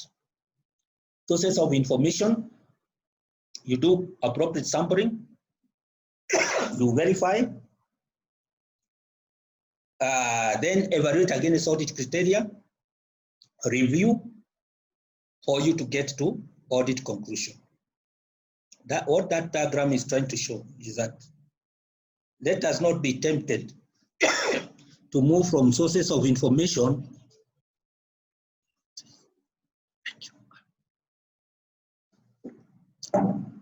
there are some of us auditors, who are tempted to jump some of these stages. They just get information, they don't even verify, they don't even review, then they jump to conclusion. Yeah, non-conformity, major, minor. But verify. Look at that, evaluate against audit criteria. Yes, you have found that quotations they are seeking for 3 quotations. But evaluate against audit criteria. What does audit criteria say? Then review again to get audit conclusion. So don't be in a hurry. Verify so that whatever you are giving to the top management, it's something that you can stand with, it's something which is correct, it's a fair presentation. So that is what it shows. Okay. Anything you want to say? You want to do this exercise 5? You give a break of like 10 minutes. You look at the scenario. There's 2 scenarios there.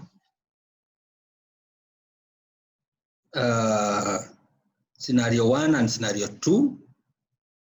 Then you have your answers, and we share as we have been doing for the other exercises. Scenario 1, if I can read it for you, although you have it there. So you are an auditor, you're auditing an organization. The auditor notes that a quality policy statement has been established and signed by the top management that had not been displayed on the notes board. Would you raise an nonconformity? Explain why. If nonconformity will be raised, what grounds of ISO 9001 standard will not have been met? So you answer that.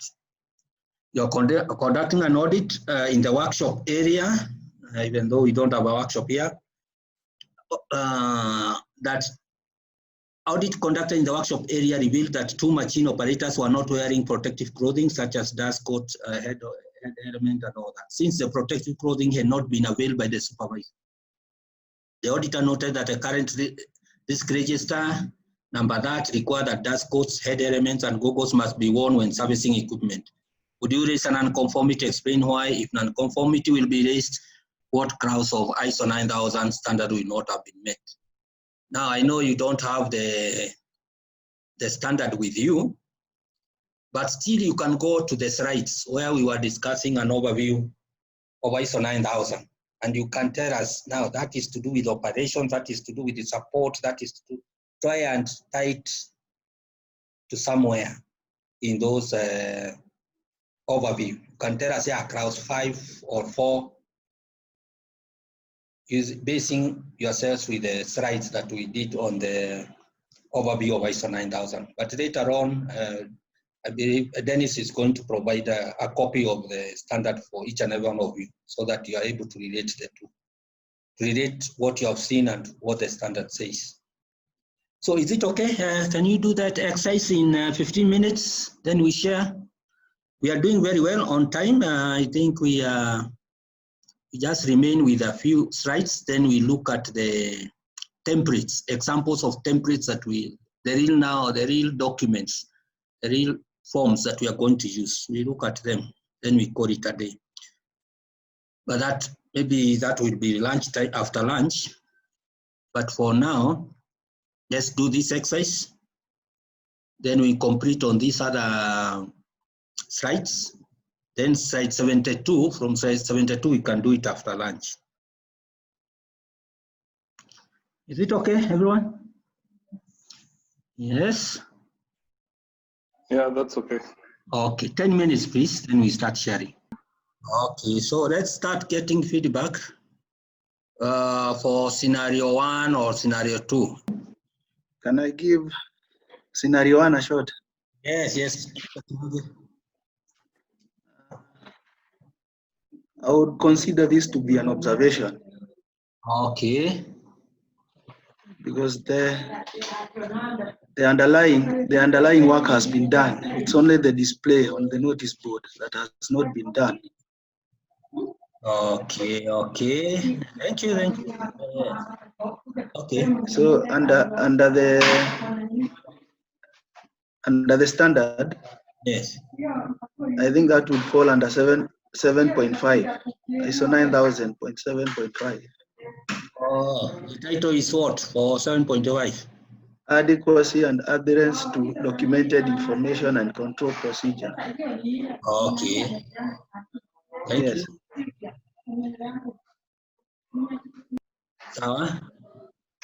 That is up to, it's about, thank you for that. Anybody else? Samuel? Yes. On the same, Yes. I would have picked out clause 7.4 on communication. Okay. Because according to me, see, the quality policy statement has been established and signed by the top management. Yes. Right? But the communication has not been cascaded to the relevant persons by displaying the quality policy statement on the notice board. Yes. So in my view, I think it touches on clause 7.4, and the rationale there is if that quality policy statement is not effectively communicated, it will cause undesired results. Okay. According to Dennis, no problem. Okay, according to me, yes, Angela. I think it goes against clause 5 on leadership. 5, okay. 5.2, where the quality policy is expected to be communicated to the employees Yes. beyond just being in existence. So by not displaying, Yes. the employees would probably not be constantly aware of it, but if it's displayed, it will be a constant reminder and reference, easy reference. Okay, thank you. So I would raise that as an unconformity. Yes. Unconformity. An unconformity, but minor. Okay. I've raised it as a minor non-conformer, citing that probably a lack of implementation. Since we already have a policy statement already signed, but most likely lacking communication from top to the people down there. So I can't quite figure out the clause, but I think it's could be on communication also. Yeah. Let's summarize the discussion. So in scenario 1, you as an auditor, you have gone out to audit. You note that there is a quality policy statement which has been established and signed by the top management, but had not been displayed on the notes board. Would you raise an unconformity? Yeah, there are some who have said observation, others minor nonconformity. Okay, a good trial, but there are some issues that are going to come out through as we discuss this scenario. Note that the problem here as per the auditor is that the policy has not been displayed on the notes board. However, if you look at the audit criteria, and the most appropriate clause there, I would say, is 5.2, as Wangera has told us. Yeah, the others are okay. Documented information, so, but at times you look at the most appropriate. The issue is about quality policy. And 5.2 is where it discusses, under leadership, it's where it discusses about quality policy. But even the others are okay, communication, but they are far-fetched. The most appropriate one will be under the heading of quality policy. Now, if you read that quality policy, if you have the standard and you read it through, yes, it states that a quality policy statement has to be established and communicated. But it does not, the audit criteria does not specify how the communication is to be done. It doesn't say it has to be on the notes board. So that's where, as auditor, we go overboard and we start like setting our own requirement. So, yes, we know many organizations do it through notes board, but if this is the only information you have, and there is no stated requirement in ISO 9000, and you're auditing against ISO 9001 of displaying it on the notes board, for me, I raise it as an observation. Because there is no stated requirement about notes board. Then later on, that's when I'll tell them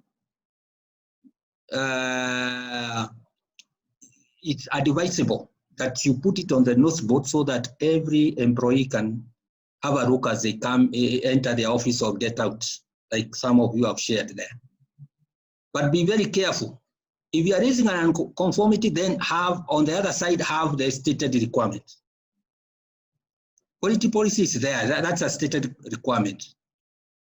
But displaying it on the notes board is not a requirement. It depends on the organization. There are some who have this quality policy as a screensaver in the laptops of the staffs. There are others who make a small booklet and they give to each and every staff. So it's up to them. Unless maybe in their quality manual, if they have done a quality manual, and a quality manual is not a mandatory document to do, but if they have and they have stated it somewhere, our quality manual, our quality policy statement shall be displayed on the notes board, then you can pick it. But it will not even be ISO 9001. You'll say, now as per SOP, whatever, which state that quality manual has to be displayed on the notes board. At the time of audit, it was not so. So there was non-conformity. But with this information and the ISO 9000 standard being the audit criteria, you cannot raise an unconformity. Ninawapoteza ama ninawarudisha nyumbani? Are we together in that? I know there could yes. be. Huh? Okay. It makes a lot of sense. Okay. Asante sana. Lakini msiogope ku raise non-conformity. Wacha tuangalie scenario 2, So scenario 2. I think you had time to look at it. Let's get feedback. For scenario 2, I would raise it as a non-conformity.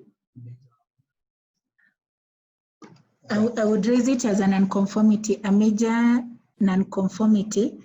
Reason being it's a risk not wearing the personal protective equipment, and I would raise it under clause number 6.1 on adequacy of risk and opportunities, identification and actions to be taken when they occur.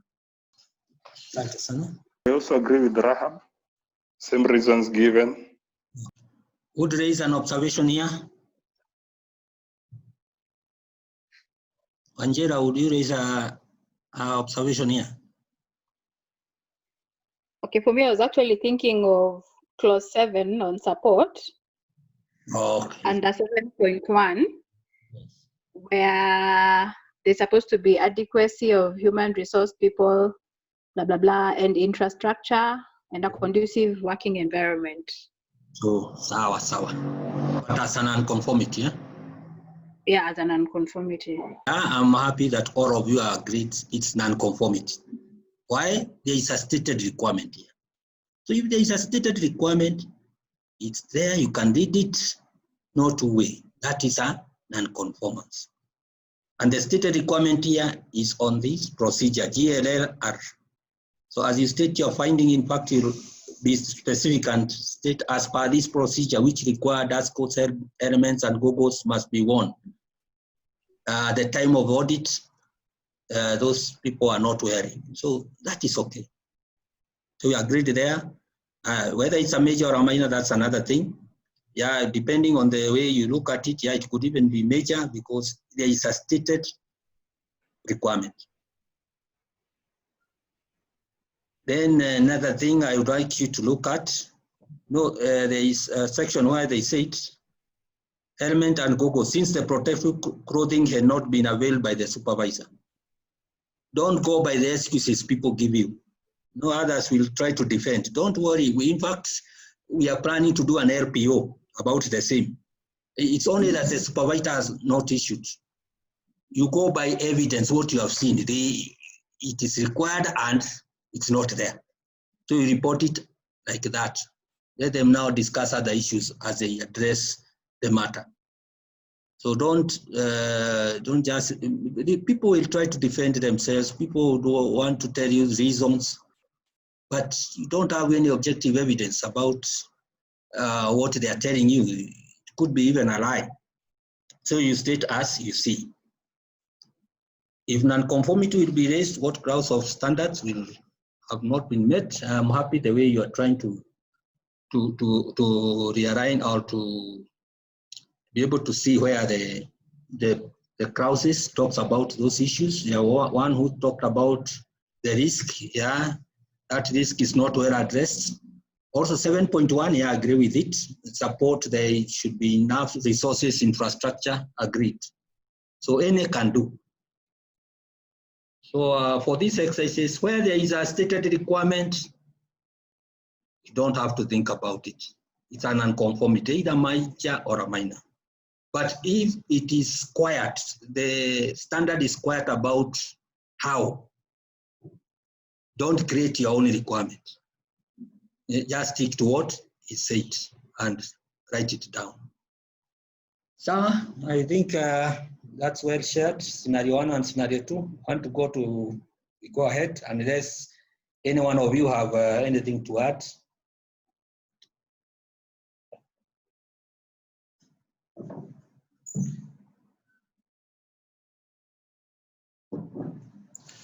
Okay, then let us look at this other, there's some, I don't know whether you can see it clearly, audit reporting.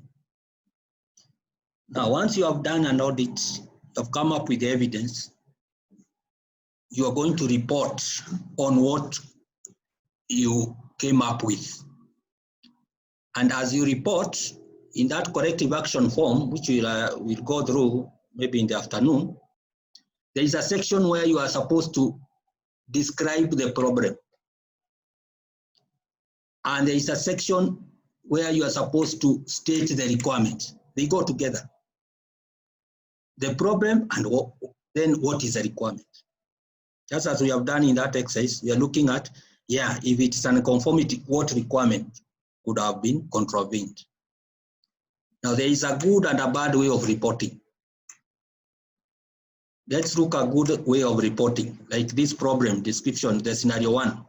At the time of auditing procurement process, it was noted that there were no evaluation records for supplier called Mariaka Enterprises who supplied bearings on that date. A good one, because we know, yes, what is lacking is evaluation records, and the particular supplier we know, and what they supplied and at what date. So it's very, very specific. Then you let the auditee know what the requirement is about. Requirement. ISO 9001 clause, this 8.41 says that the organization shall retain documented information arising from evaluations and actions arising. So the records were not found. Furthermore, the procurement procedure, you can give now the company even requirements. You started with a higher document, the ISO 9000, then you go down to the procurement process, if it states something in regards to what you have found out, you say, furthermore, the procurement procedure GTZ SOP 01 version 3 section 6.1. It's very specific and telling you where you can get it. States that supplier of critical items such as bearings shall be evaluated before.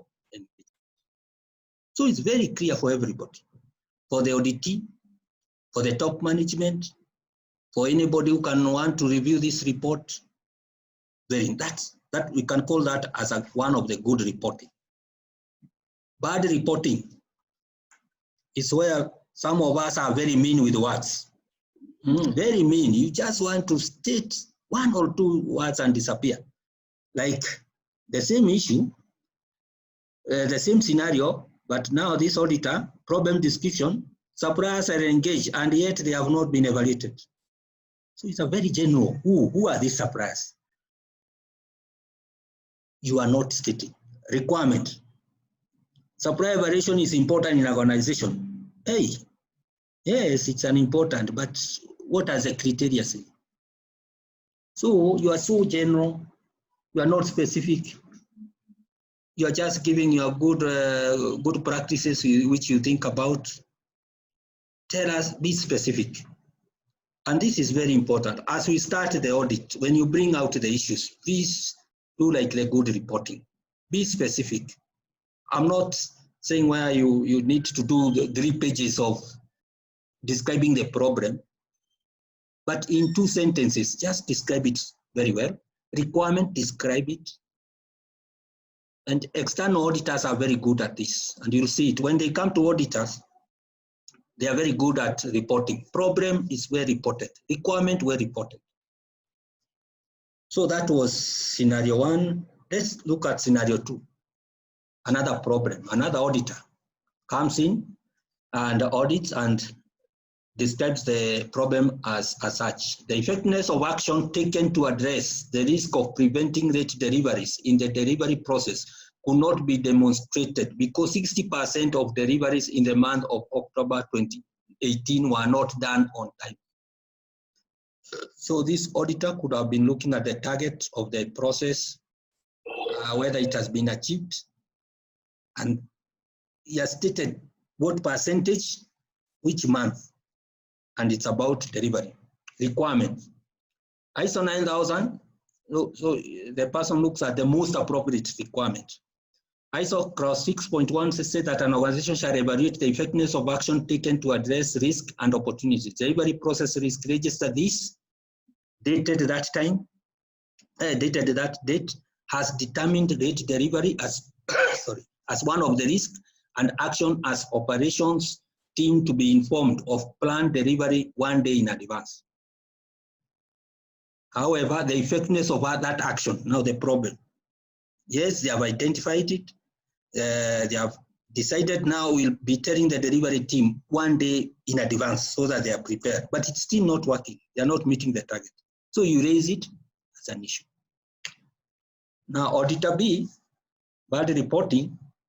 So the problem, the same scenario, report 60% of delivery is not done on time. At least there are some figures that these auditors put 60%. But deliveries of what? When? Which month? Requirement. Delivery should be done on time. Very mean with words, and yeah, you need to put more meat to that. You can't compare it with what you have written there as good reporting. So as auditors, please give us good information. Let us know that you also know the requirement and where it is and what it says. It could be in ISO 9000. It could be in ISO 9000 and also in our SOPs. So give us that good information. That's what makes you a good auditor.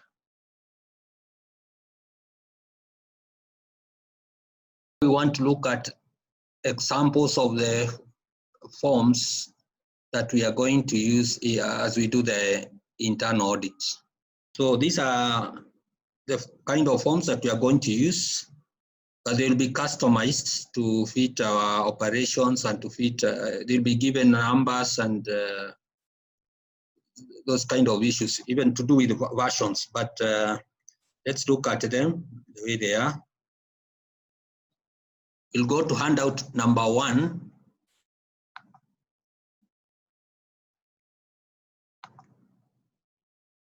Where we have some blank forms, not yet filled,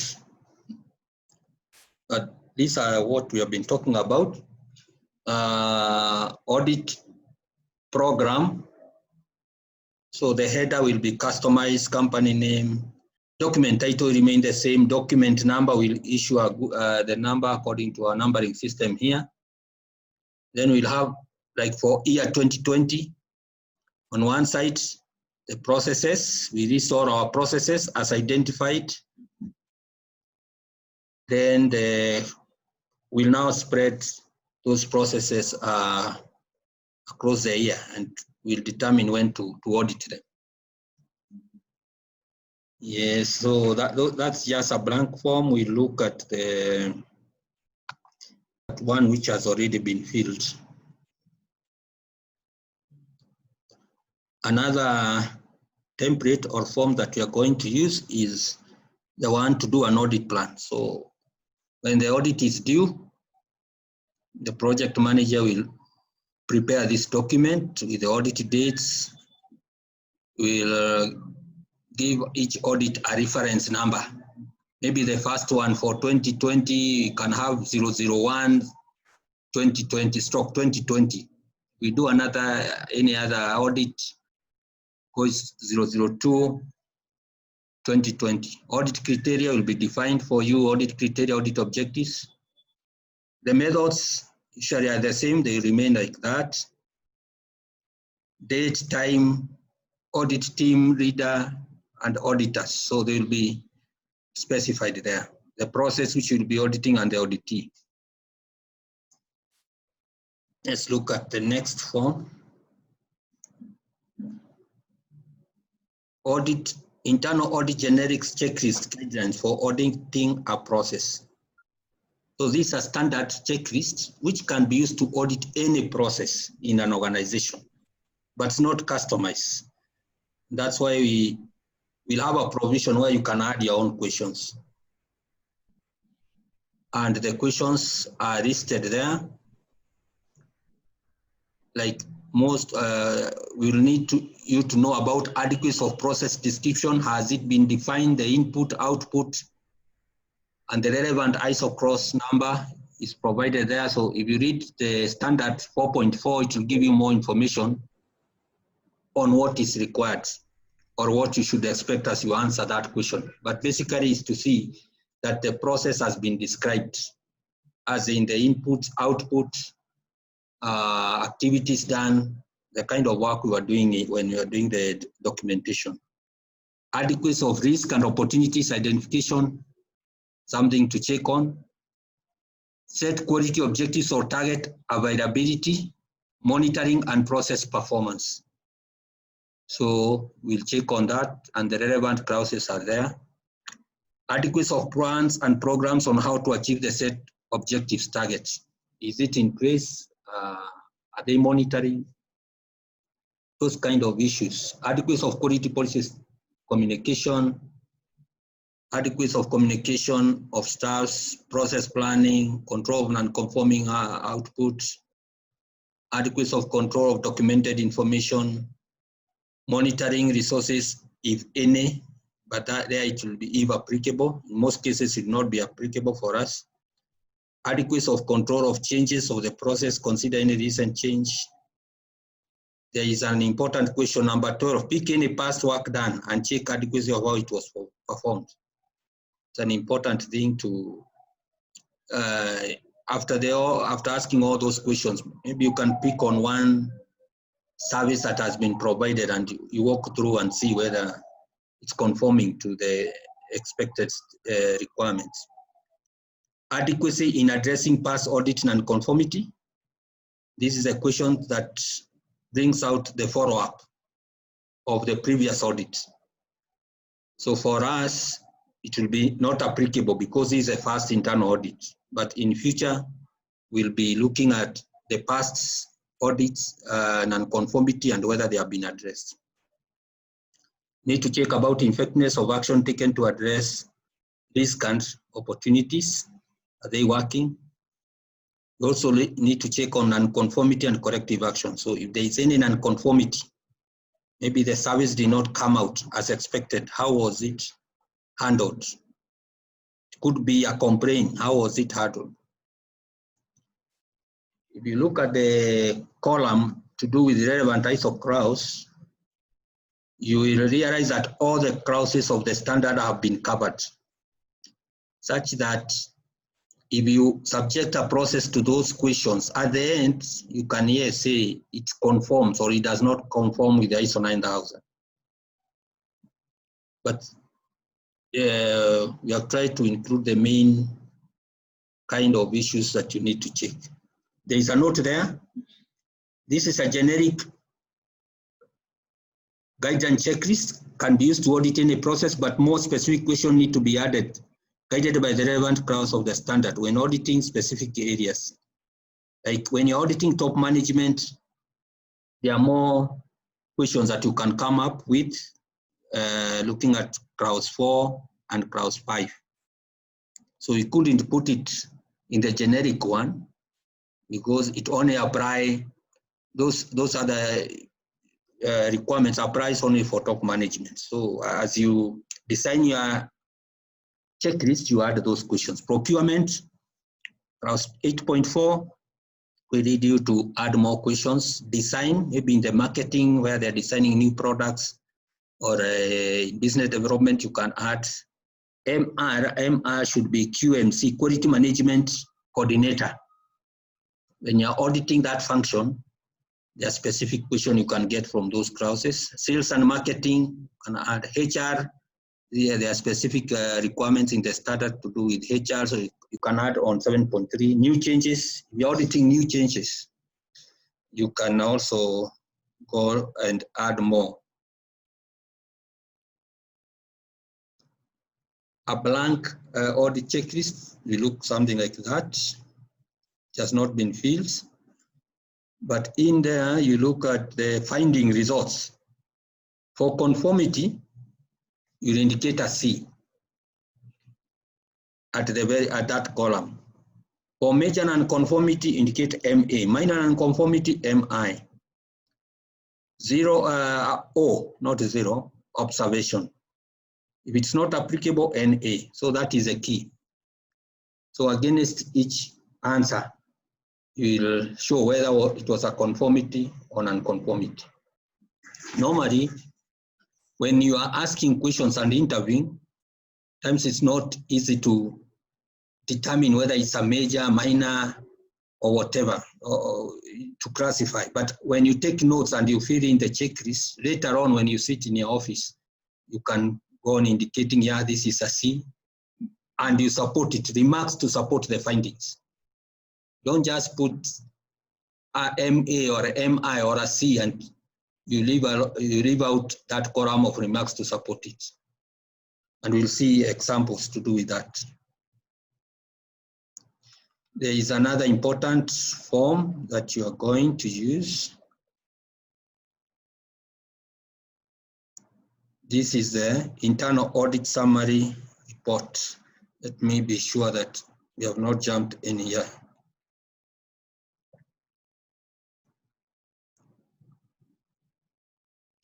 Internal audit summary report, as I told you, it can even be 1 page. Or as you type in your computer, it can end up to be 3 or 4. But this is a presentation of the report, how we expect. Imagine, and it's good to note it's a summary report. You're not writing everything that you found. So it has a date audit ref, just as the same as in the audit plan, which is 001/2020. Process area, if you are assigned to audit claims, it will be claims there or any other process you're auditing. Audit team leader name, yeah, the person who was leading the team. Other auditors' names, if you are more than 2, indicate other auditors. Audit scope, audit criteria, just the same as indicated in the audit plan.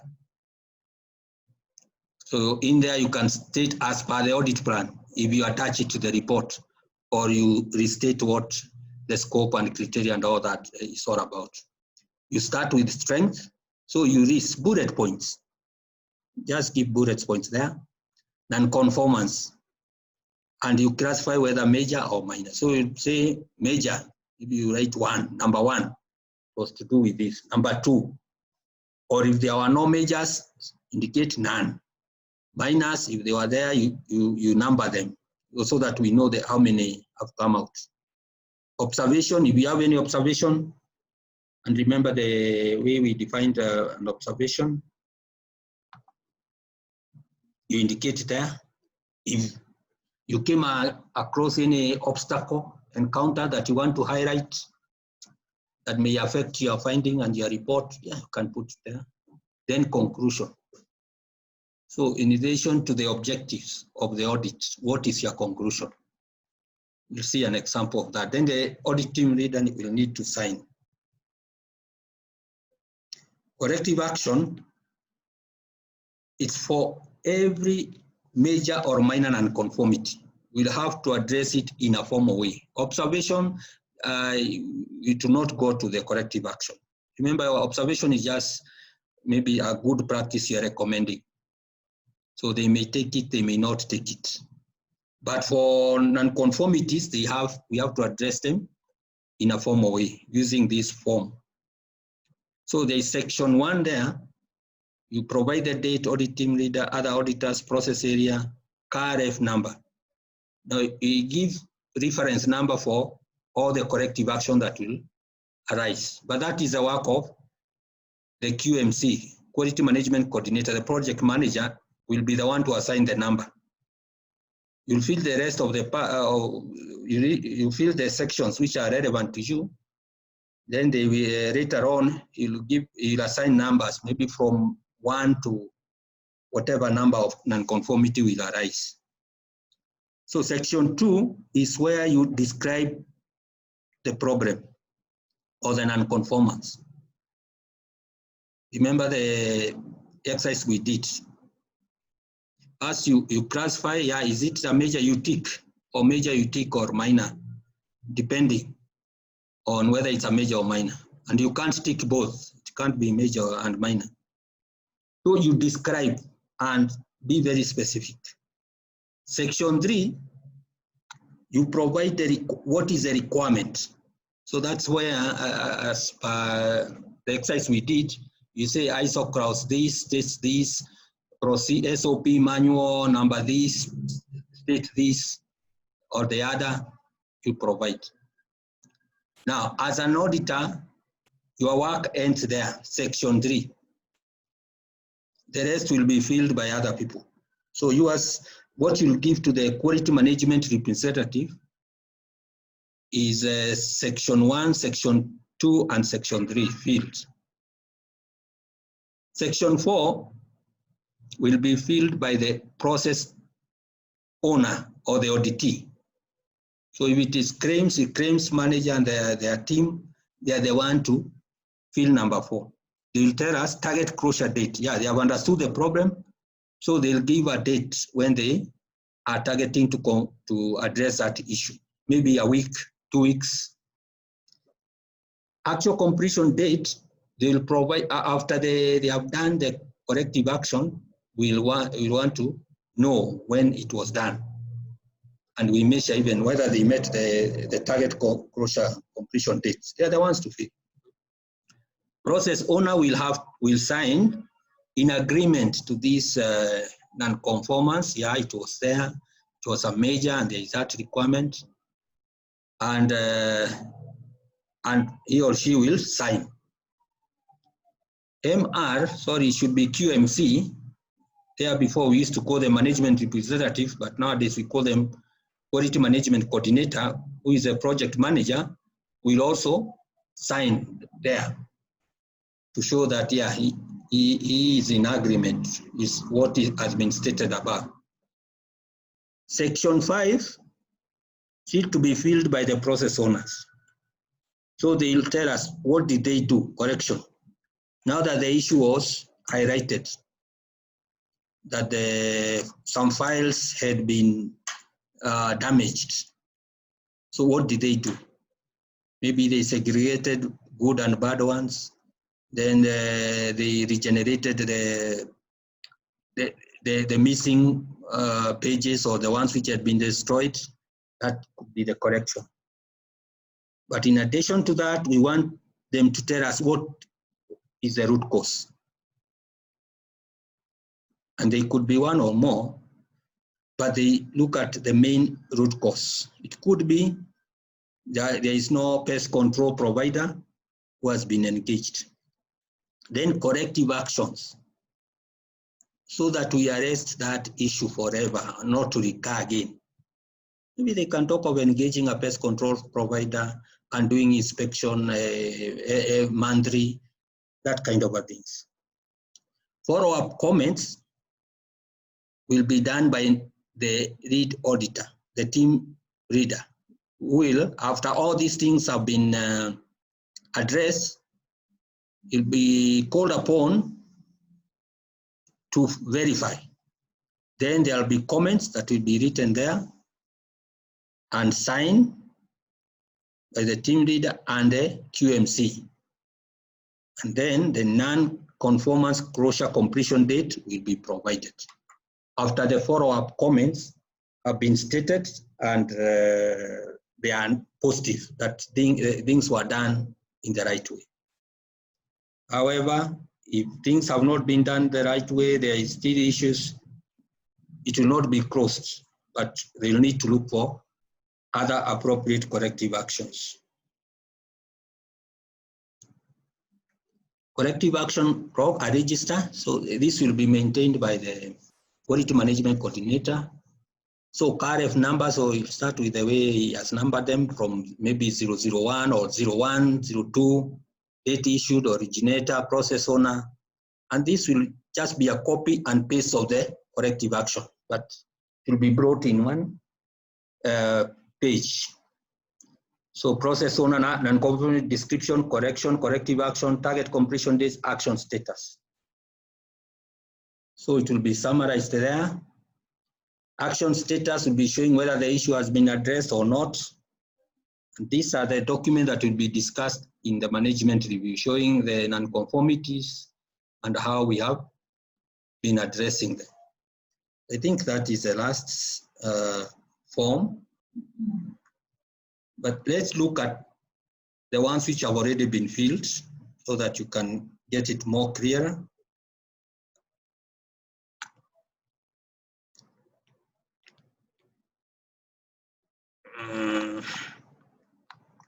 So we go to handout 2. You can get questions after we have gone through all of them. So these are almost like the actuals that we are going to use. So the year has already been provided. So these are the processes as identified and as described. Top management, yeah, it's important to audit the top management, business management.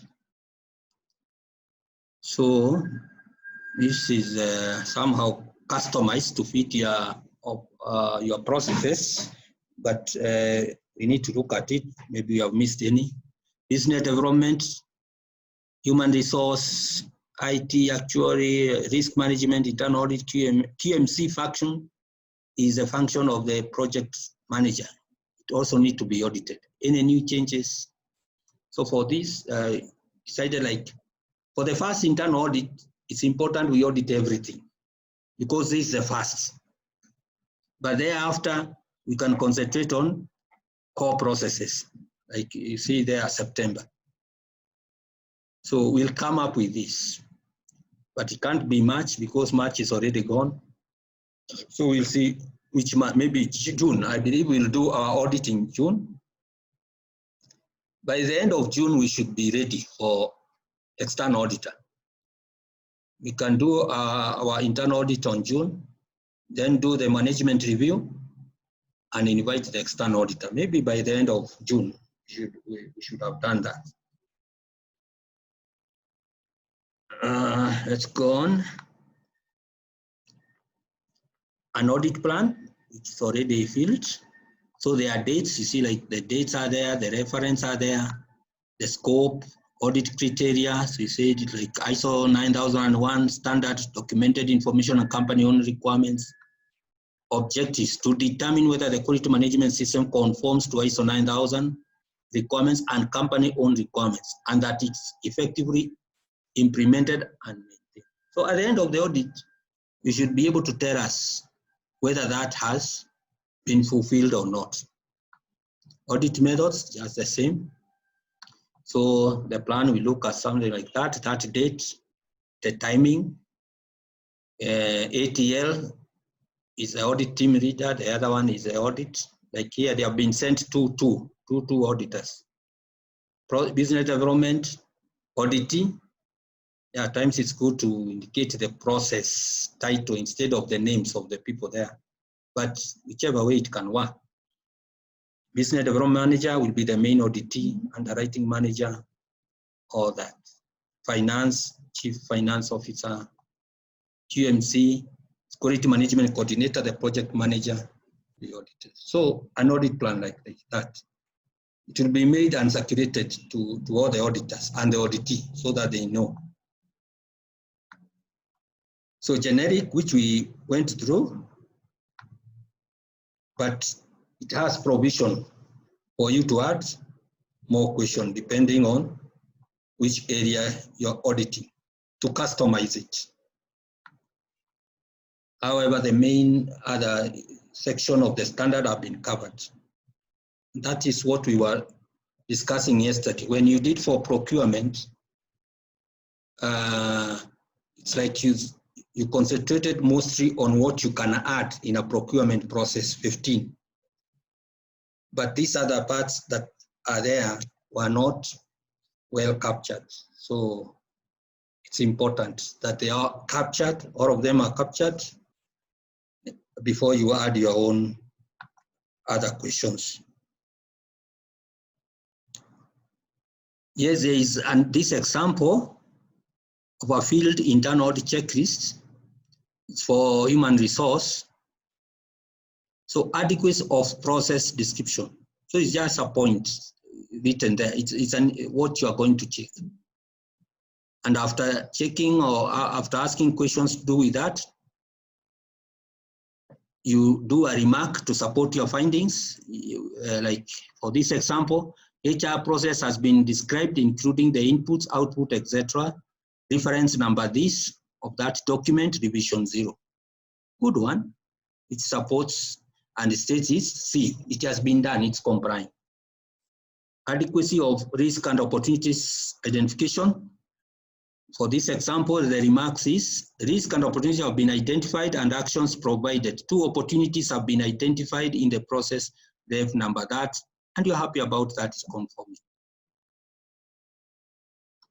Set quality objectives. Quality objectives. Availability monitoring process. So you stated 1 key target has been set for monitoring staff productivity. You're happy, their targets.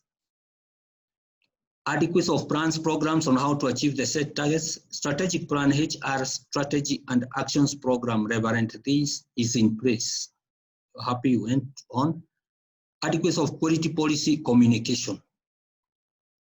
So it's like you audited like several staffs, and you indicate here the 3 staff working in the section showed good understanding of the company quality policy conformity.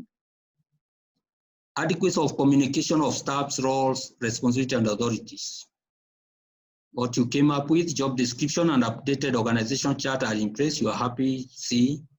Adequacy of process planning, HR process planning. Planning meetings are done and minutes maintained in that file, which you are able to see.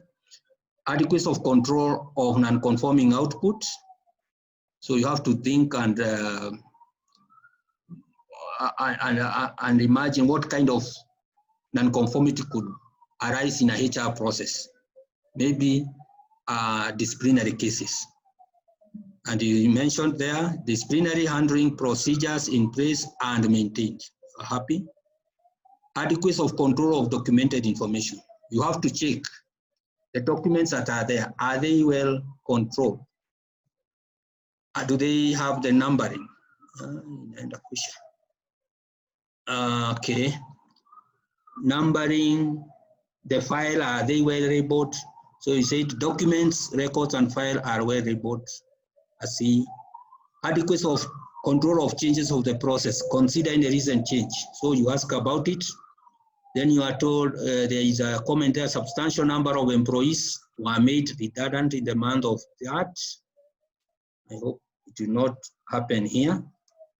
Month of January, but the change was controlled and did not affect the normal operation. So you are happy about that. Pick on any past work done and check adequacy of how it was performed. It's a good thing to do.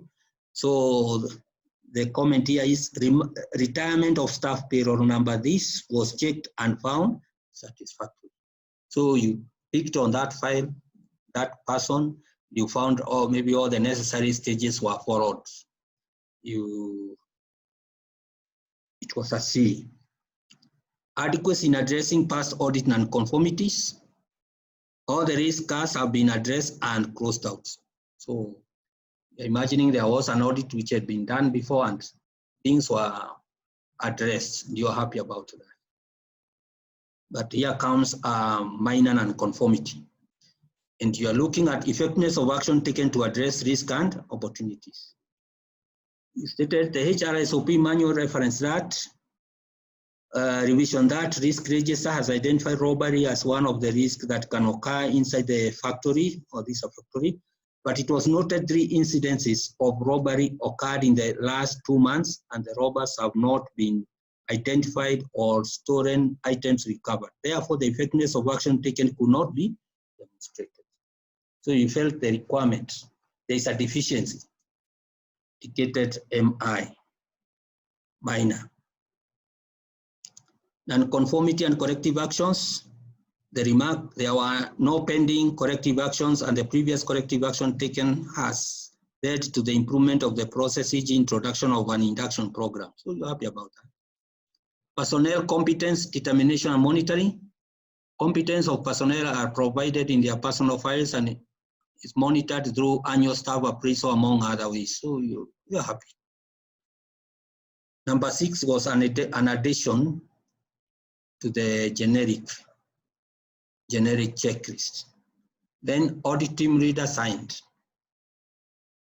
So that is an example of a field checklist. Thereafter, you come up with a summary report. And something to note here is that a summary report must be consistent with the checklist. Some of the issues we come across are, you find in the checklist, you have written conformity, but when you are doing the report, you are showing again it's an unconformity.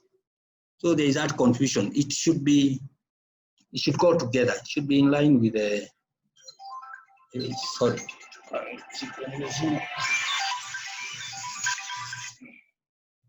Sorry for that.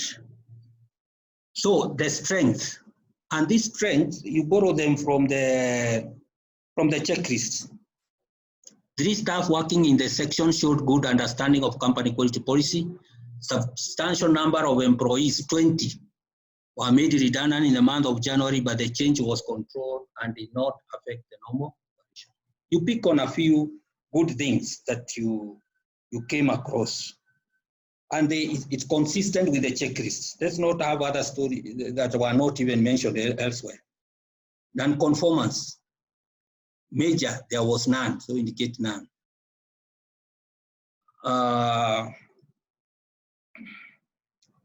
There was no major, but a minor, which is consistent with the checklist, what the information in the checklist. And we said the risk register has identified robbery. It's a copy and paste of the other one as one of the risks that can occur inside the factory, but it was noted that 3 incidents of robbery occurred in the last 2 months and the robbers have not been identified. Therefore, the effectiveness of action taken could not be demonstrated. The risk register has identified installation of CCTV cameras in the factory and the action to take as to retrieve the recordings. So you have added up information. It was 1, there was only 1 minor, and it is inconsistent with the checklist. You don't expect the checklist to be showing you have 3 minors, but in the reporting, you are just reporting 1. Observations, no stated requirement, but a good thing that they can do. It was noted that personnel files do not have a table of contents. So it's not defined anywhere, but you feel like if these files could have a table of contents, at least you know what you expect inside and so forth. Obstacle, none. Conclusion, and I would want you to see how the conclusion has been made. It is in line with objective evidence, the audit objectives. So you phrase it in a very good way, apart from the non-conformity, the ones listed there that were identified. The process comprised with ISO 9001 requirements and company requirements, and is effectively implemented and maintained. Remember, your audit objective was to determine whether that is so. The process is well managed. You have added for more information. The staffs are committed to achievement of the process target. Process performance monitoring is done and relevant actions taken. Well, a good conclusion. Then the audit team leader will sign. Now, for every major and minor, you need to do the corrective action request form. Now, there is 1 minor, so you generate 1 form for that. Fill the dates just the same as audit plan. RF number is provided here, but that is a work of QMC. Problem description. First, you state it's a minor. Problem description is just a copy of what you have already provided in the report, in the internal audit summary report about that risk register. Requirement. see how the requirement has been. ISO Clause 6.11, you are even specific to see states that actions to address risk opportunity should prevent or reduce undesirable effects.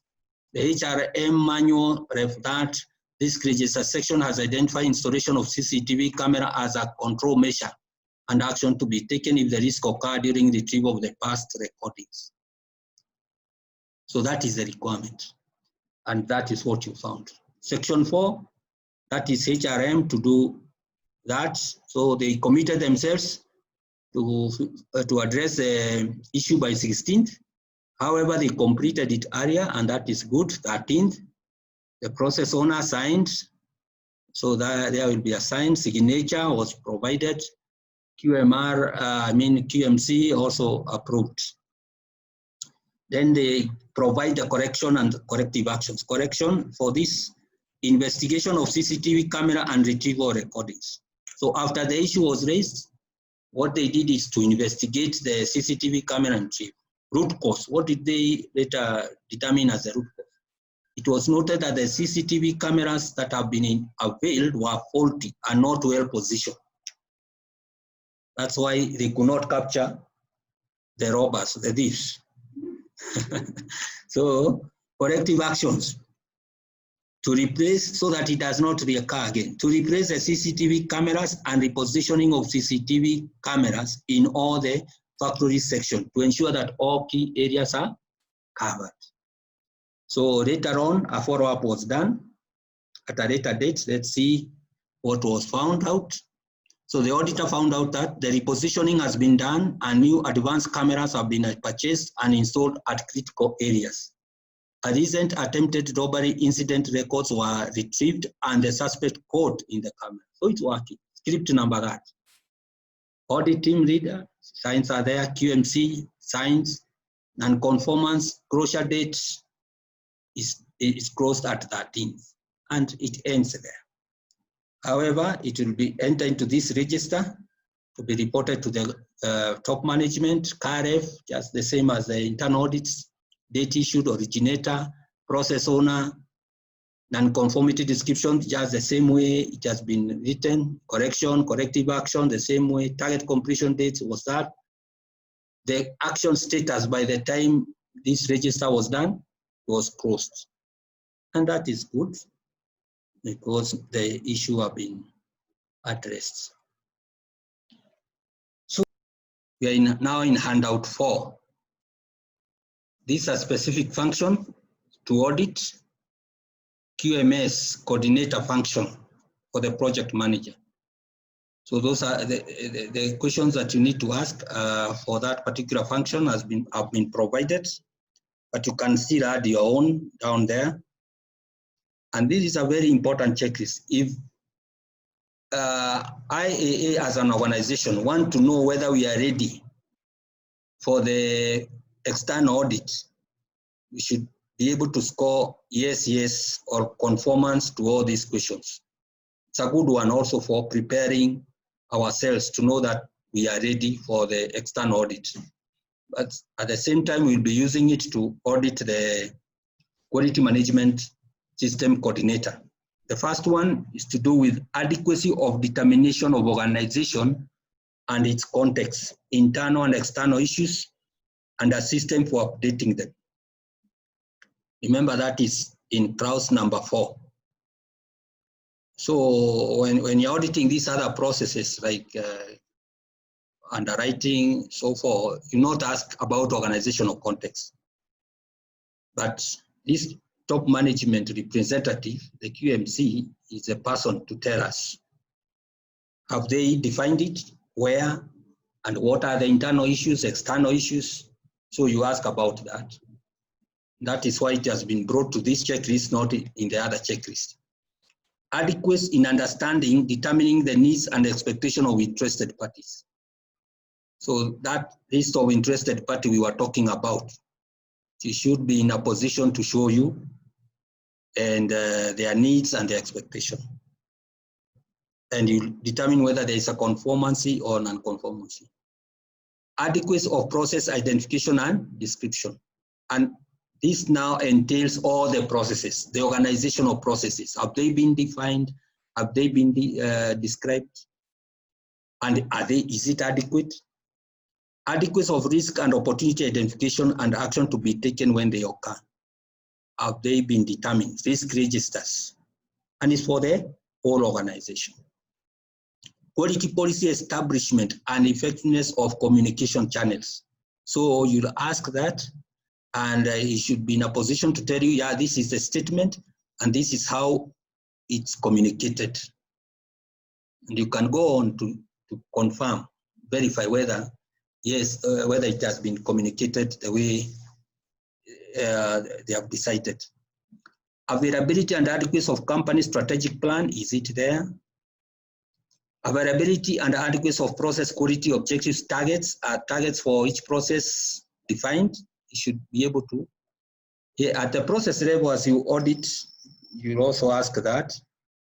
But overall, all the processes, you want to see whether they have their targets and objectives. Availability and adequacy of process objectives programs, have they been defined, either separately or in the strategic plan? Availability and adequacy of process monitoring data. So maybe it can give you the trends of how the processes have been performing,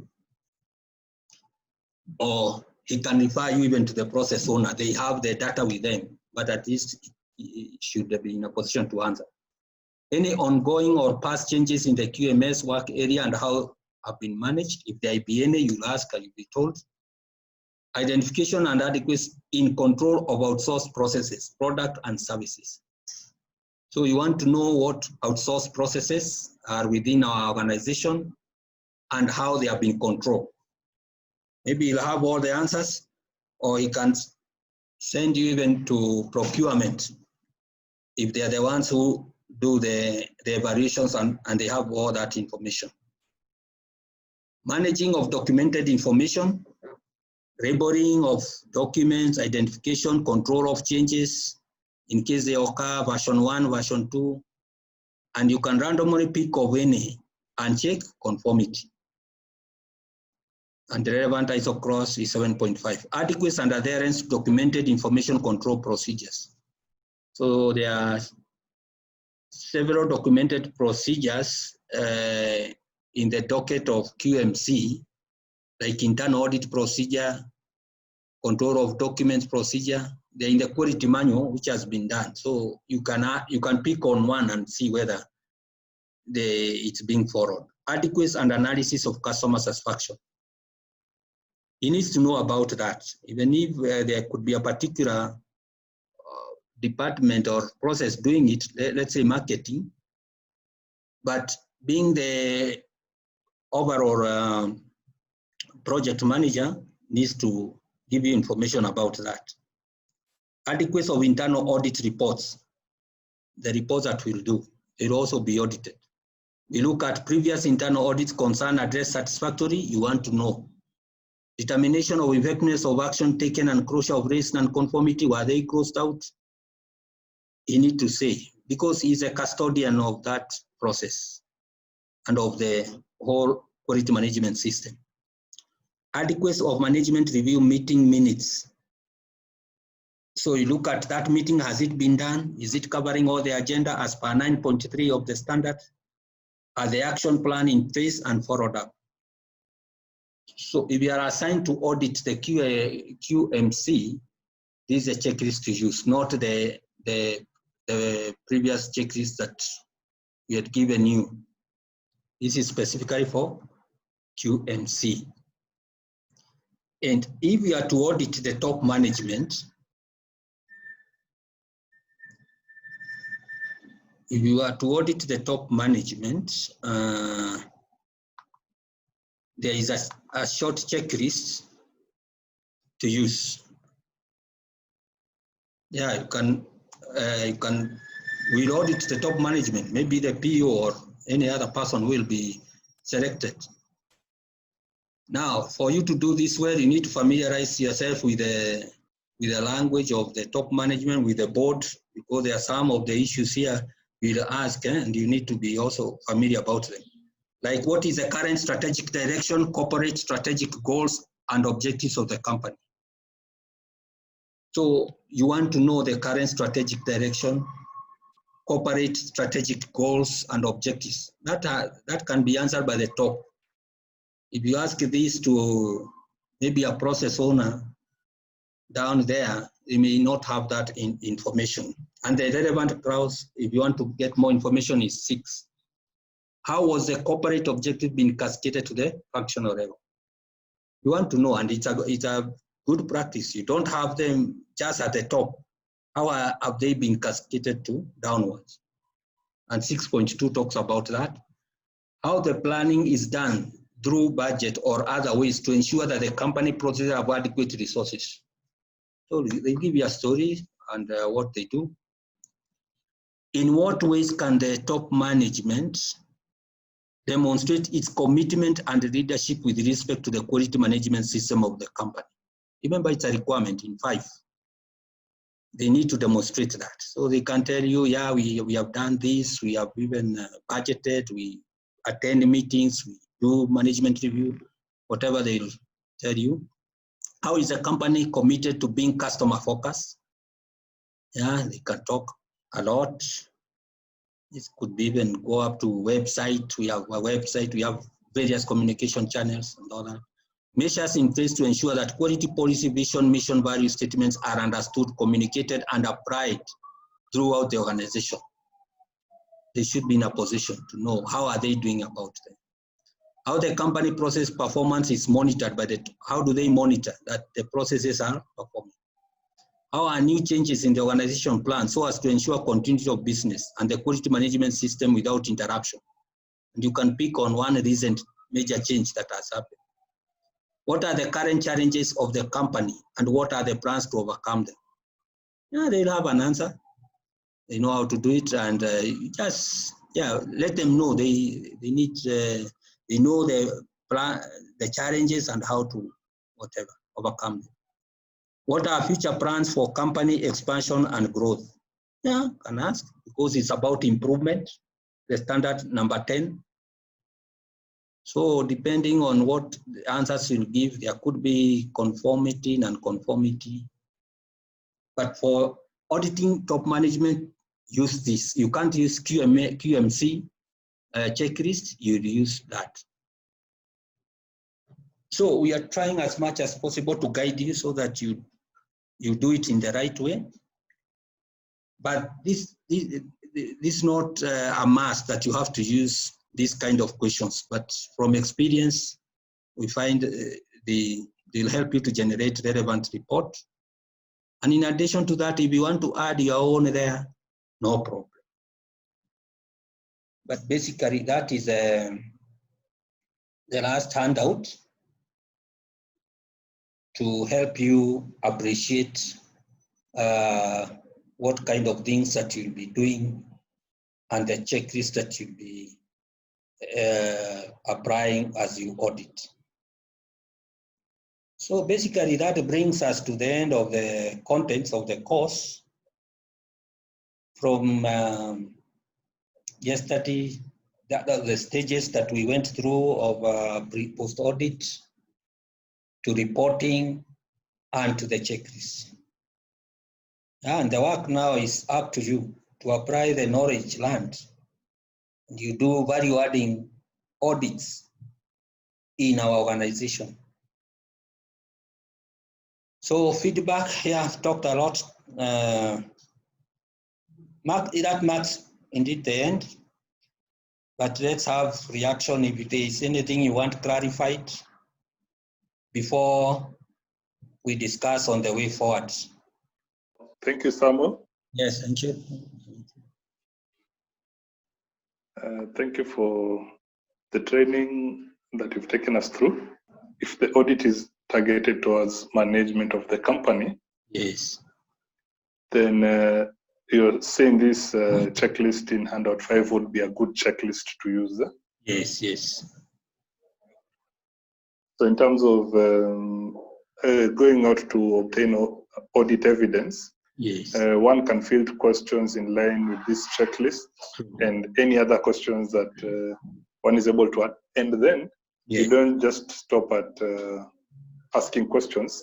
Yes. You also need to get the evidence True. and of what you're being told as well. Yes. True. Okay.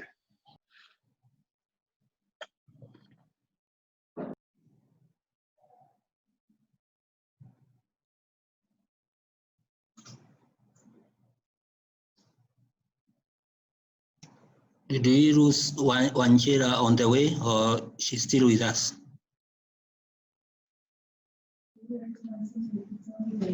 I'm here. Oh, you are there. Let's hear Yeah, from I'm here. Okay, let's hear from you. I just heard you mentioning about having external auditors by the end of June, and I was like, wow, is that too soon? Okay. Because I feel like it's a bit technical. Yes. I don't know if we have grasped the whole concept well enough to execute, but I guess maybe we'll go grasping it better even as we do it practically. Yeah. So yeah, I'm looking forward to the challenge. I'm up for the challenge. Okay. And that task. Thank you for that comment. Yes, June may be too near, but we'll do our level best. If we are able to finish by June, well and good. If it's July, but we have to ensure that everything is in place. There is no need of calling the external auditors when we know there's so much gap in our processes. We need to do our homework first. Yeah, and now from after this training, in fact, we need to circulate all the documents for you people to be able to assess, read them, including the standards. Then we'll do those annual internal audit program and an audit plan where you'll be required to audit, and we'll be with you to assist one another. We generate the reports, we do the management review. That's the time we'll call the external audit. But we shall not wait forever. This process needs to come to an end. So maybe, yeah, if it's not June, July there. But we have to know that our house is in order before we invite them. Something else I was wondering. Yes, please. Yeah. Before we set out to start the audit process, we have the documents which we prepared before this. Yes. The SOPs and all that. Yes. So were we not to have maybe some time where those documents are circulated to each department and process owners for them to first, look at where are they in line, are they totally off?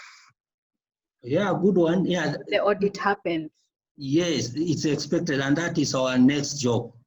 Dennis will be very busy from now to ensure that those documents are complete. People are conversant with them, and they are finalized, and they'll be maybe in one shared folder where anybody can look at the final documents. Yeah, that's okay. Because the people being audited also need to know what they are being audited against. True, agreed. Yeah. You need to know, they need to own the document. Exactly. Yes, so it has to be done. Thank you. Okay. Yeah. Samuel. Yes, Dennis. If I may make a comment on that. Yes, please. My hope is that for every process, that the process owners were involved in the documentation. Sure. So my hope is that people are not being surprised, will not be surprised by this SOP, the SOPs and the other QMS documents when they finally get to see them. True. Because like even Ruth, the HRM who is with me here, Rahab, she can attest to that she's the one who generated the document. Yeah. So when it's sent back to them, it's not be a new thing, but they also need to take time to familiarize. Yeah, agreed. Yeah, and then as well, hopefully also they didn't send to me things which are ideal. Okay, this is the time they will know now. Yes. And then also I'm hoping that the process owners, having sent to me documents, that they were one involved in looking involved in the generation of the documents, Okay. and two, if they delegated, at least they were able to look at the work after that. And I agree with that. Yeah, because if they are not able to do that, then that is what might take a lot of time, where we find that process documents talk about a lot of things which are too ideal, and so we find ourselves in a situation where if we are audited based on the current documents of our process, there'll be too many nonconformities. So that is the only thing which I see which may cause us to take a lot of time if there's such a situation with the process. True. And that's why I was insisting that the process owners and the participants in the process must be involved. Otherwise, it comes very difficult later on. Okay, thank you.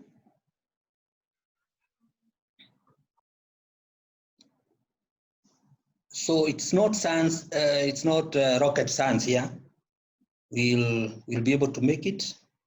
Once you learn about how to swim, you have to put your leg inside, at least even one leg, and start trying to feel how the water is. So expect the exercise to start very soon. We'll do what is necessary to prepare you people for the first internal audit, but expect it very soon. But in the meantime, please continue digesting what you have learned, and we'll get to do it. And we are together. Today is not my last day here. My last day here, and I don't think I'll ever have a last day, is after your successful certification, but still we'll work together with you people.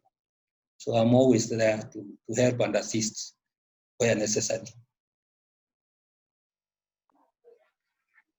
Thank you, Samuel, for that assurance.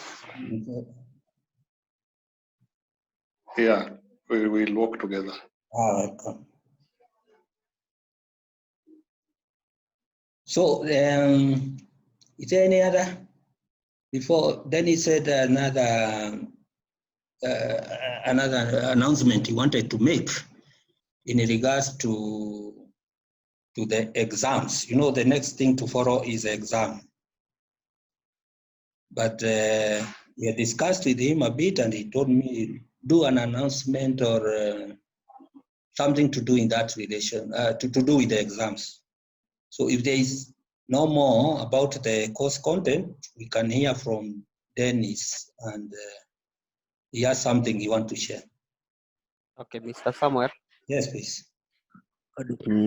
Now, yes, we are almost complete with the session. True. And now, yes, it is a repetition. it's a repetition. What is our expectation when we go back to the office? The question you asked yesterday. Yes. Okay. I'm repeating. I'm sorry for repeating. Okay. Yes. What is your expectation as new? Yes. Our expectation, because I believe it is not me alone. Yes, it's everybody who is participating. Maybe still Dennis can share, because I shared a bit about it, and I threw the ball to Dennis. Maybe I don't know what he has in mind about this team, which I believe it's an able team which will transform this organization to the future. I don't know what you have in store for them, or you want to be given some time to think, or what, I don't know.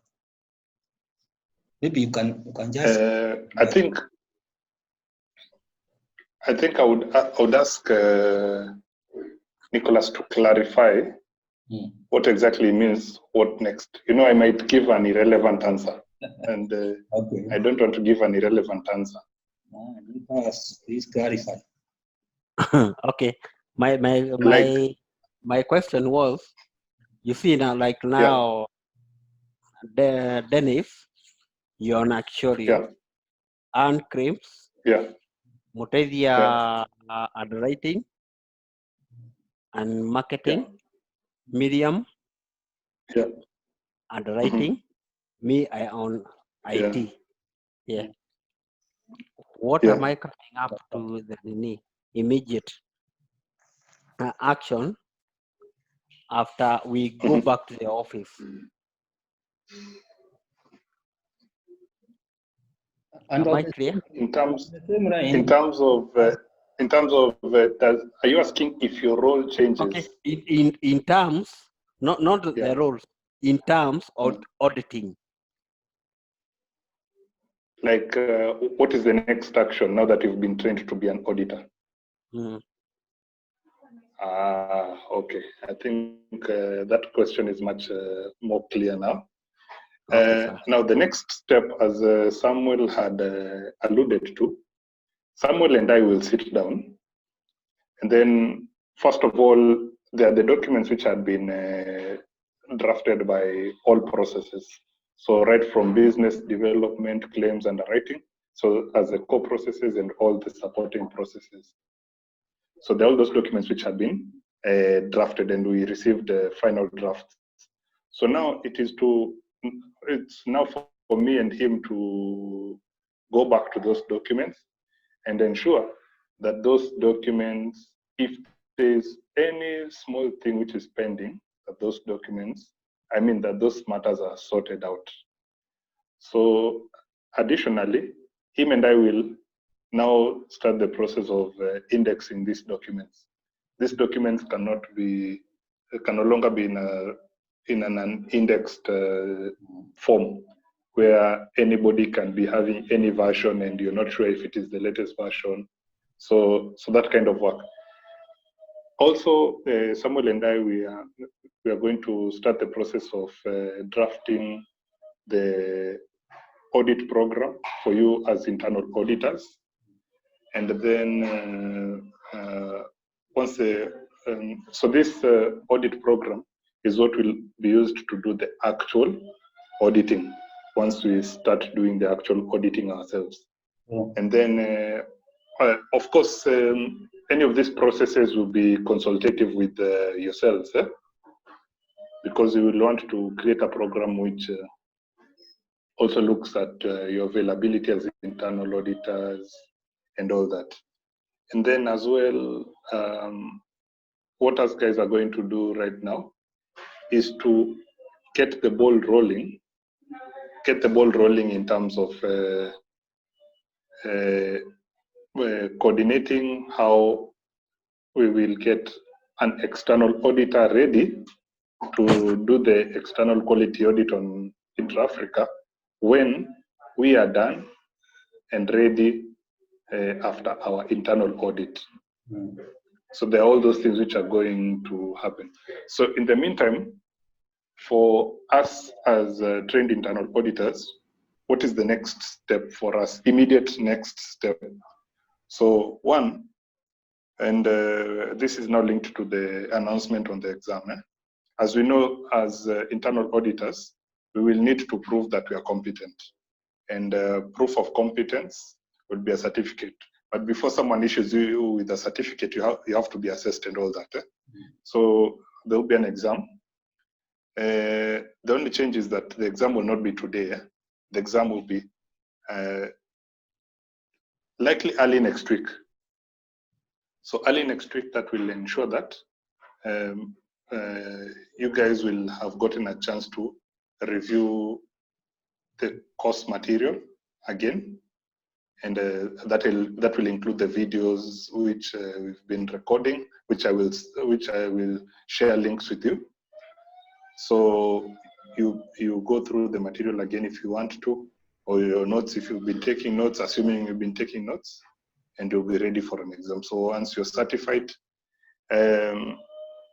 you help your teams, because every one of us is part of our function. You help your teams ensure that you your SOP manuals mirror your practice, and you see whether, if there are any gaps, whether you're going to update your SOP manuals to reflect what is in practice, or you're going to update your practice to reflect what is in the SOP manuals. And then after that, just be ready, because we will be starting now the whole program of internal audit very soon. And according to what Samuel has talked about, we are looking to be doing internal audit in the month of June. And the month of June will be starting on, is it on Monday? Yeah, on Monday. So anytime from there, we'll be starting the internal audit program. Does that answer you, Nicholas? Does that answer? Yeah. Does that answer you? Yes, it has. Yeah. So for you, just yeah. But still, I have another question. For Okay, example, this year, yeah, we have been having two auditing teams. One for the system, the wife insurer, and another one for the now the overhaul audit for the financial. Yeah. Now my question is, and I think Pugai will assist me on this one. Okay, now we have to. Hello. Yes, you can hear you, Nicholas. Oh, okay, sir. Now, what kind of the audit that we'll be having for us for the internal auditors? So that's a very good question. Sorry, are you done asking? Hello. Are you sorry? I thought I may have cut you short. Okay, now my question was. Have you completed asking the question, Nicholas? Yeah. Did you complete the question? The question is, we now me as the external internal auditor, what will I be auditing? Is it the finance, the system, or any other? Yes. So let me tell you what you'll be auditing. Hello? Yes, go ahead. Go ahead, Dennis. So Nicholas, you'll be auditing another process which is not IT, to ensure that that process has the correct structures, to ensure that it has identified interested parties in matters of that particular process. It has identified their requirements, and the process in question has a strong enough framework to ensure that it consistently delivers a quality output to these interested parties in line with their requirements. So your audit will be purely on matters of quality. Maybe I can put it differently. I'm not sure whether Nicholas took part in the preparation of SOP for IT, but if he did, all the requirements would be lined out in that document, and that document, together with the ISO document, is what we are going to audit, to ensure that everything in that document and what is required by the standard is happening. I don't know whether I have complicated it or simplified it. Okay, understood. So, you understand, this is primarily a quality audit to ensure that all processes in the company, everybody knows who demands quality from them. What does this quality look like? And they have in place a framework to ensure that they always deliver quality to all those people or quality.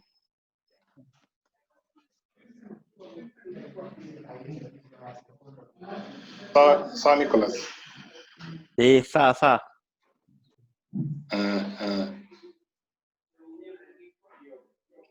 Any other questions?